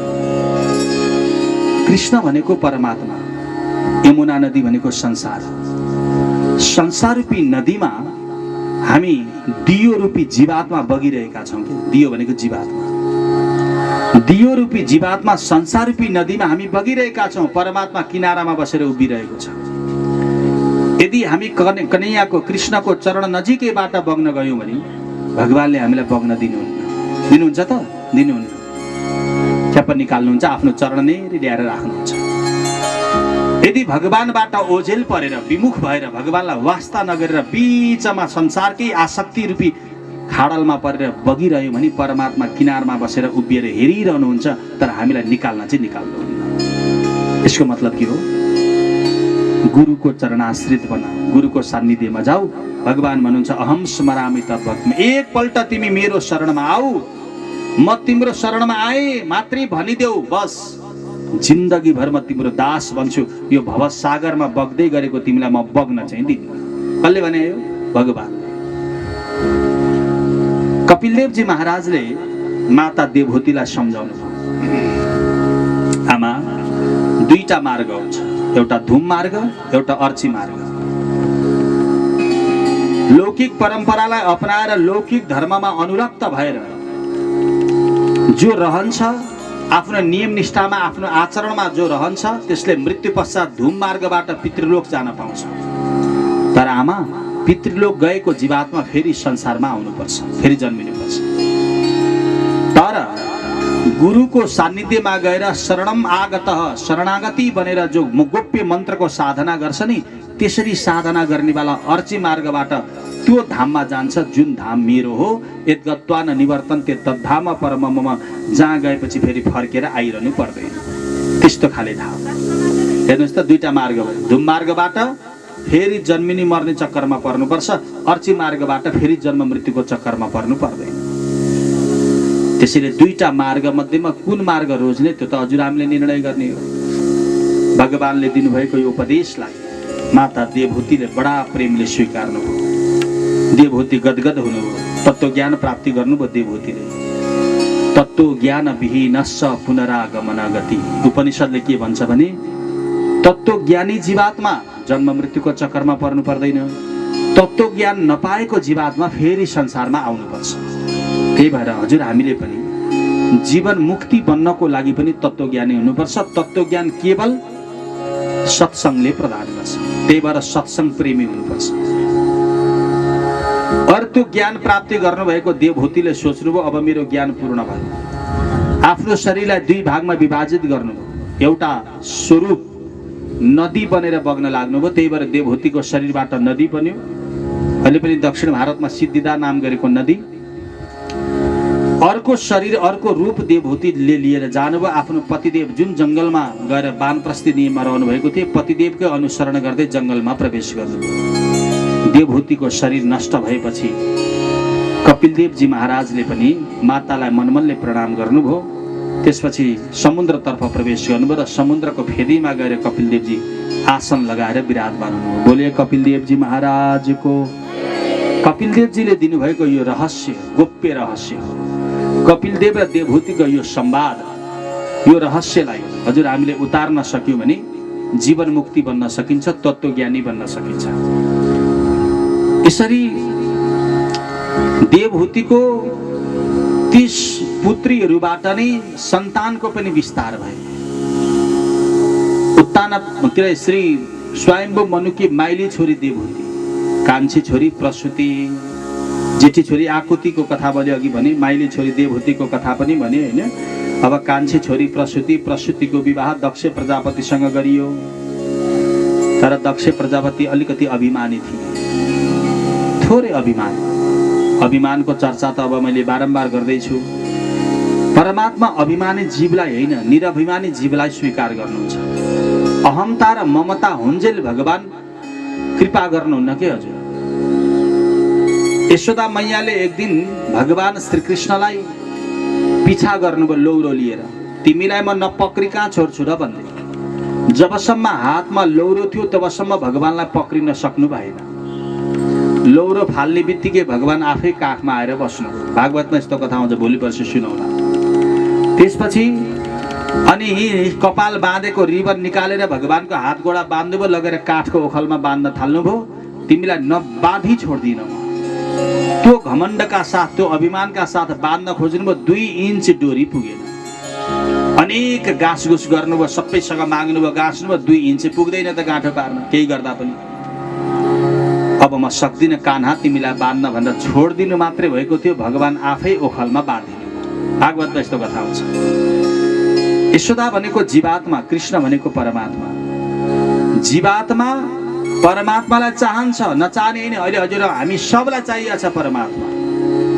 तर जब तक हृदयमा अहमता र ममता रहन्छ नि, तब तक परमात्मा सामनेमा रहे तापनि हामी पक्रिन चाहिँ सक्दैनौँ, यानि हामीले साक्षात्कार गर्न सक्दैनौँ। त्यसैले अहमता भनेको अभिमान, ममता भनेको आसक्ति। यो दुईटा चिजलाई त्याग्ने बित्तिकै परमात्मालाई बाँध्नै पर्दैन, बोलाउनै पर्दैन, आफै आएर हजुरको हृदयमा साक्षात्कार भइहाल्छ। त्यसै कारणले गर्दा आज दक्ष प्रजापति अलि अभिमानी भए। अभिमानी भएका दक्ष प्रजापतिले प्रसूतिको गर्भलाई माध्यम बनाएर धेरै सन्तान जन्माए। जेठी छोरीको नाम थियो सतीदेवी, जसको विवाह गरियो भगवान शङ्करसँग। अन्य अरू छोरीहरू अरू। एक दिन दक्ष प्रजापतिले ठुलो यज्ञको आयोजना गर्ने निर्णय गरे। सबसँग सल्लाह गर्नु पर्यो। शिवजीलाई पनि बोलाइयो, भगवान शङ्कर पनि आउनुभयो। सबैजना त्यो सभामा उपस्थिति भए। दक्ष प्रजापति थिएनन्। शिवजीले सोच्नुभयो यत्तिकै खाली त के बस्नु है, एकछिन भए नि प्रभु चिन्तन गर्छु भनेर आँखा बन्द गरेर भगवानको ध्यान गर्न थाल्नुभएको। समाधि लाग्यो शिवजीको। समाधि लागिसकेपछि के हुँदैछ, कसो हुँदैछ बाहिरी ज्ञान हुँदैन के हजुर। समाधि अवस्था भने त्यस्तो अवस्था हो। जम्मा 4वटा अवस्था हुन्छ। जागृत अवस्था, स्वप्नावस्था, सुषुप्ति अवस्था र तुरीय अवस्था। जागृत अवस्था भनेको जागा भएको बेलामा। अहिले हजुर हाम्रो अवस्था जागृत अवस्था हो। जागृत अवस्थामा यो लोकको ज्ञान हुन्छ, परलोकको ज्ञान हुँदैन। अर्को अवस्था हुन्छ स्वप्नावस्था। स्वप्नावस्था भने थाहा छ नि, सपना देखिन्छ नि कहिले कहिले होइन। हजुर हाम्रो शरीर चाहिँ ओछ्यानमा लडिरहेको हुन्छ होइन। तर देख्न चाहिँ के देख्छौँ भने कहिले अमेरिका पुगिया देख्छौँ, कहिले कहाँ वहाँ पहाड पुगिया देख्छौँ, समुद्रमा पुगिया देख्छौँ। बिहान उठेर भन्छौँ नि आज त मैले सपना यस्तो देखेँ भन्छौँ। त्यसलाई झुटो भन्ने कि सत्य भन्ने? अब सत्य भनौँ भने शरीर ओछ्यानमा लडेको थियो, ओछ्यानबाटै उठ्दैछ शरीर। सत्य कसरी भन्नु, रातभरिमा कहाँ गएको छ र शरीर। असत्य भन्यो भने अघि म पहाडमा गएको, समुद्रमा उफ्रेको, यता कुदेको, उता कुदेको त्यो के थियो? असत्य थियो त। असत्य भएको भए के देखा त मैले? त्यो हो स्वप्नावस्था, जसमा यो लोकको ज्ञान हुँदैन, केवल परलोकको ज्ञान हो। तेस्रो अवस्था हो सुषुप्ति अवस्था। सुषुप्ति अवस्थामा यो लोकको पनि ज्ञान हुन्न, परलोकको पनि ज्ञान हुन्न। याद गर्नु, कहिलेकाहीँ धेरै गलेर सुत्या बेलामा बिहान उठेर भन्नुहुन्छ नि आज त केही थाहा पाएन है मैले त, खै केही थाहा पाइनँ भन्नुहुन्छ नि। सपना पनि देख्नु भएको छैन, यताको पनि ज्ञान छैन, उताको पनि ज्ञान छैन। त्यसलाई सुषुप्ति अवस्था भन्छ। अर्को हो समाधि अवस्था। समाधि अवस्था एक यस्तो अवस्था हो, बेहोसी मुद्रा जस्तो के, बेहोसी भए जस्तो। कुनै कुराको अवगत नहुनु, कुनै कुराको ध्यान नहुनु, मात्रै यो हृदय अथवा यो जीव त्यो परमात्मासँग कनेक्ट भएको, जोडिएको। जीवात्माले मात्रै अनुभूति गरेको छ, अरू कसैलाई अनुभूति छैन। त्यस्तो अवस्थालाई समाधि अवस्था। भगवान शङ्कर आँखा बन्द गरेर प्रभुको चिन्तन गर्न थाल्नुभयो। त्यही बेलामा दक्ष प्रजापति आए। सबले उठेर स्वागत गरे। शिवजी उठ्नु भएन। के ज्ञान भयो उठ्नु त होइन, थाहै छैन को आयो, के गयो, के मतलब होइन। बडा रिसाए दक्ष प्रजापति। अभिमानी त थिएन। म त सबैभन्दा माननीय व्यक्ति पो त, मलाई त सबले मान्नुपर्छ यिनीहरू सबले, किन म त ससुरा पो हुँ त होइन। ससुरालाई त्यसै नै मान्नु पर्यो नि। त्यही भएर मलाई सबले माने इज्जत गरे, तर यो यो यो यो शिवले मलाई वास्ता गरेन। अयम तु लोकपालानाम यशोगुनो निरपत्रप सद्भिराचरित पन्था एन स्तब्धेन दूषित। मलाई सबले मैले सम्मान गरे, तर शिवले मलाई वास्ता गरेनन्, किनभने यसको त बुद्धि पनि त्यस्तै छ। आँखा हेर्नुहोस् न, आँखा हे सभासद हो मर्कट लोचन, आँखा पनि बाँदरको जस्तो छ। शरीर हेर्नुहोस् न, शरीर मसान घाटमा रहेको खरानी शरीरमा दलेको छ, बाघको छाला ओढे माने कम्मरमा बाँधेको, हात्तीको छाला ओढेर आएको र नरमुण्ड मालाले सुशोभित भएर आएको, त हेर्नुहोस् त शिवको स्वरूप।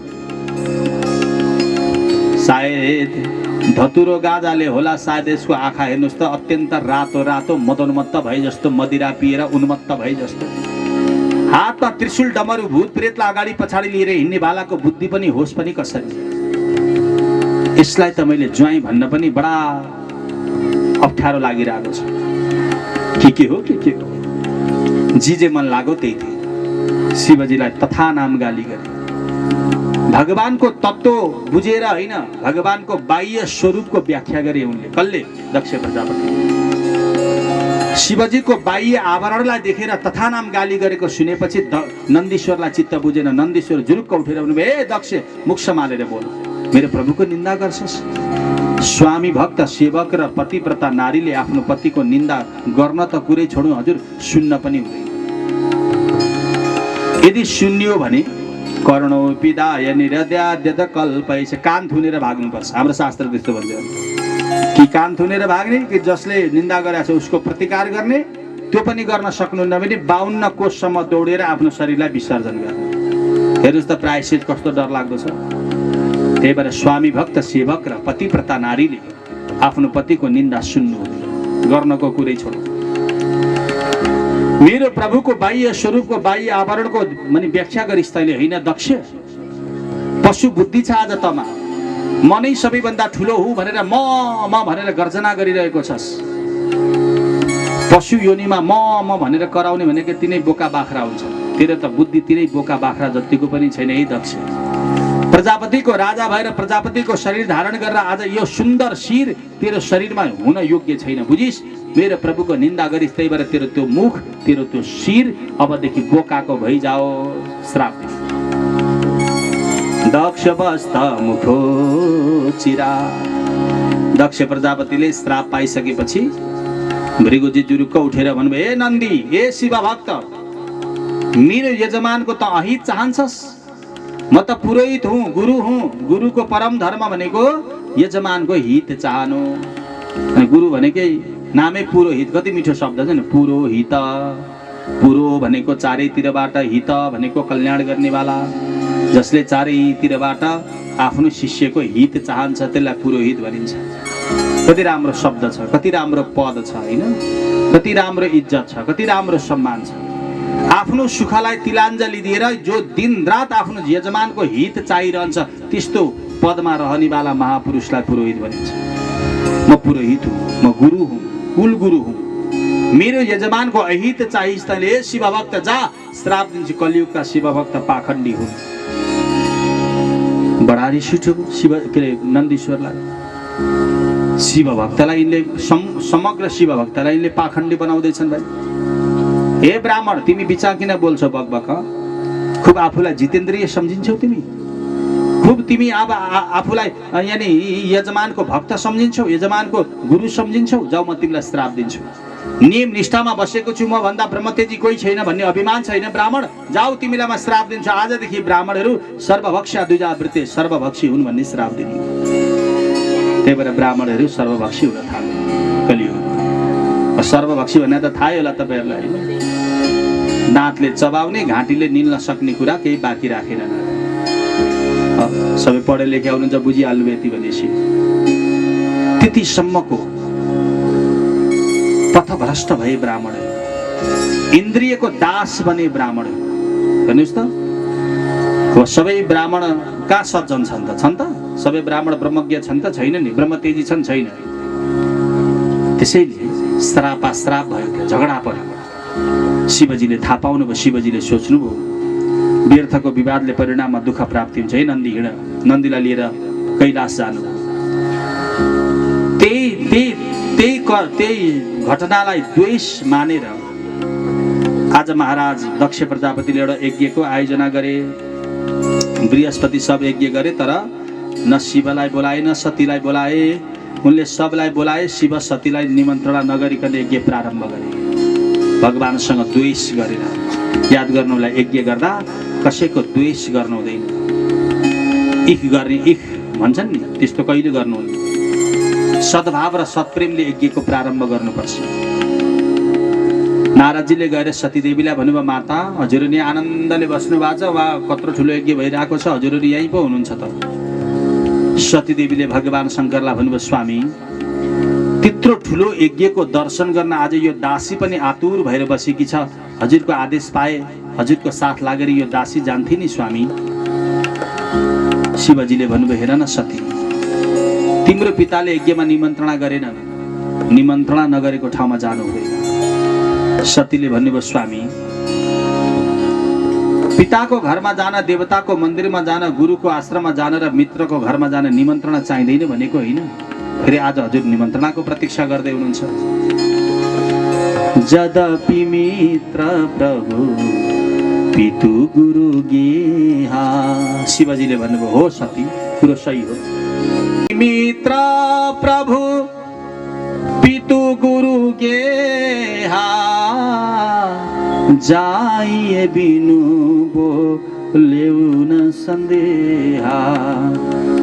तदपि विरोध माना जहाँ कोई, तहाँ गए कल्याण न होई।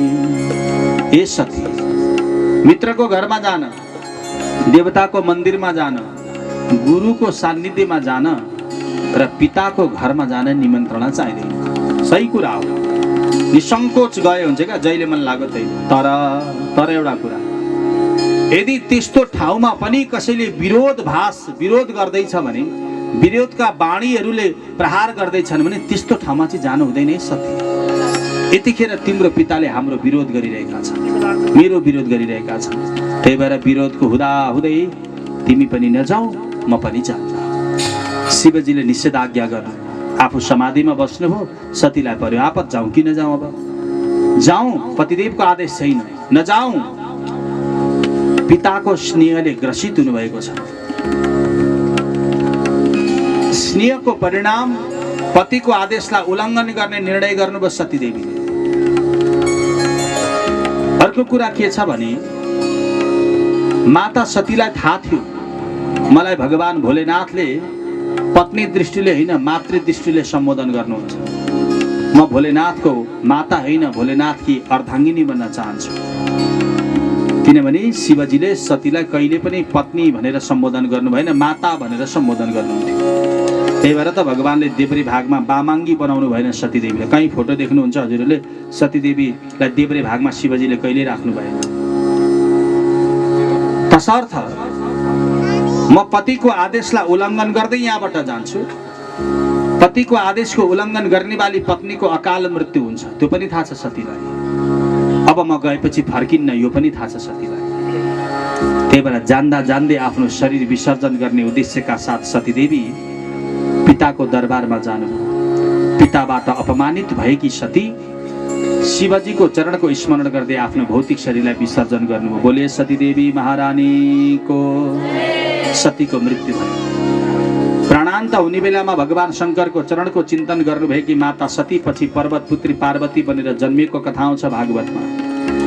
और शिव पुराणमा यसको विस्तृत व्याख्या छ भक्तजन।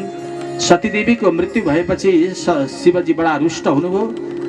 शिवजीलाई यो कुरा थाहा भयो, शिवजी रुष्ट हुनुभयो, जटालाई भुइँमा पछार्नुभयो।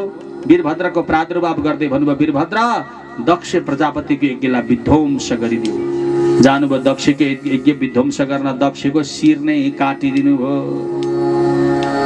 भृगुजीलाई अपमान गर्नुभयो, पुषाको दाँत भाँचिदिनु भयो, भगको आँखा फोडिदिनु भयो, अङ्ग भङ्ग बनाइदिनु भयो। देवताहरू रुँदै कराउँदै गए। सारा देवताहरू भगवान ब्रह्माको शरणमा। ब्रह्माजीले भन्नुभयो, मेरो शरणमा आएर केही हुँदैन, जसको अपमान गरेका छौ उसैको चरणमा जाऊ।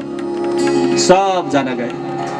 भगवान शङ्करको सान्निध्यमा शिवजीको बडा सुन्दर स्तुति गरे, बडा आर्त भावले शिवजीलाई आह्वान गरे। एउटा कुरा हजुरलाई बताऊँ, आर्तो वा यदि वा दृप्तम परेशाम शरणम गत अभयम सर्वभूतेभ्यो ददामि तद्व्रतम मम भगवान भन्नुहुन्छ। आर्त भावले जसले मलाई आह्वान गर्छ उसका सारा दोषहरू म निवारण गरिदिन्छु। जो म प्रति तत्समर्पित हुन्छ नि त्यसका सारा दोषहरू म निवारण गरिदिन्छु। देवताहरूका दोषहरूलाई वास्ता नगरिकन भगवानले मुसुक्क हाँस्दै भन्नुभयो, देवता हो भने के चाहियो? देवताहरूले भन्नुभयो, प्रभु अर्थोक्त केही नै, दक्षको यज्ञ विध्वंस भएको छ, त्यो परिपूर्ण होस्। भगवानको आशीर्वाद भयो। दक्ष प्रजापतिको शरीरमा बलि दिन ठिक्क पारेको बोकाको शिर ल्याएर जोडियो शिवजीको कृपाले। त्यसपछि भृगुजीलाई सम्मान गरियो। तत्पश्चात कुशा नाम गरेको देवतालाई पिसेको अन्न दियो, भग नाम गरेको देवतालाई मित्रसँग मिलेर हेर्नु भन्ने आदेश दियो। सारा देवताहरूको अङ्गभङ्ग सबै सकुशल भए। यज्ञ प्रारम्भ भयो। भगवान यज्ञ नारायण प्रकट हुनुभयो। दक्ष प्रजापतिले भन्नुभयो, प्रजापति तिमीले मेरो त आराधना गर्यौ तर शिवको निन्दा गर्यौ। शिवद्रोही मम भगत कहाबा सो नर सपने हु मोहि न पावा। शिवजीको द्रोह गरेर मेरो आराधना यदि कसैले गर्छ भने विपनाको त कुरै गरौँ, कुरै छोडौँ, सपनामा पनि उसले मलाई पाउन सक्दैन। मेरो आराधना गरेर भगवान शङ्करको द्रोह गर्छ कसैले भने, अथवा शिवको आराधना गरेर मेरो कसैले द्रोह गर्छ भने, भेद दृष्टि यदि कसैले गर्छ भने त्यो कदापि भक्त हुन सक्दैन। त्यसैले शिव एव विष्णु, विष्णु एव शिव, शिव नै विष्णु हुन्, विष्णु नै शिव। त्यसैले शास्त्रले भेद गर्नको लागि निषेध गर्छ कि हजुर, भेद दृष्टि गर्नु हुँदैन। मेरो तेरो हाम्रो तिमीहरूको भन्छौँ नि हामी, त्यो गलत कुरा हो। त्यो त हाम्रा भगवान हो, तिमीहरूका भगवान भन्छ नि कति ठाउँमा। सबको आराधना गर्नु, सबलाई सम्मान गर्नुहोस्। हजुरको इष्टदेव जो हो नि त्यसको अति आदर गर्नुहोस्, बाँकी सबको सम्मान गर्नुहोस्। जीवनमा मातापिता एउटै हुन्छन् होइन, तर मातापिताको उमेरका मातापिता जस्ता अरू वृद्ध बाआमालाई पनि हजुर त मेरो मातापिता जस्तै हुनुहुन्छ भनेर आदर दिइन्छ नि, उपमा के। सबको इष्टदेव एउटै हुन्छन्, इष्टदेव मान्नुहोस्, त्यसपछि बाँकी सबैलाई सम्मान गर्नुहोस्। भागवतले यानि पुराणले, शास्त्रले भेद दृष्टि गर्न निषेध गर्छ। अरू धर्ममा भेद दृष्टि कायम भएको देख्न सुन्न पाउँछौँ। हाम्रो सनातन परम्परामा भेद गर्नु हुँदैन भनेर शिक्षा दिइरहेको छ। त्यही भएर आज शिव र विष्णुमा भेद दृष्टि नहोस् भन्नका लागि पनि भगवान यो लीला गर्नुभयो। दक्ष प्रजापति गए, भगवान शङ्करलाई प्रार्थना गरे, शिवजीले क्षमादान गरिदिनु भयो। भक्तवत्सल भगवानको कैलासमा शङ्करजी छन् छनाता,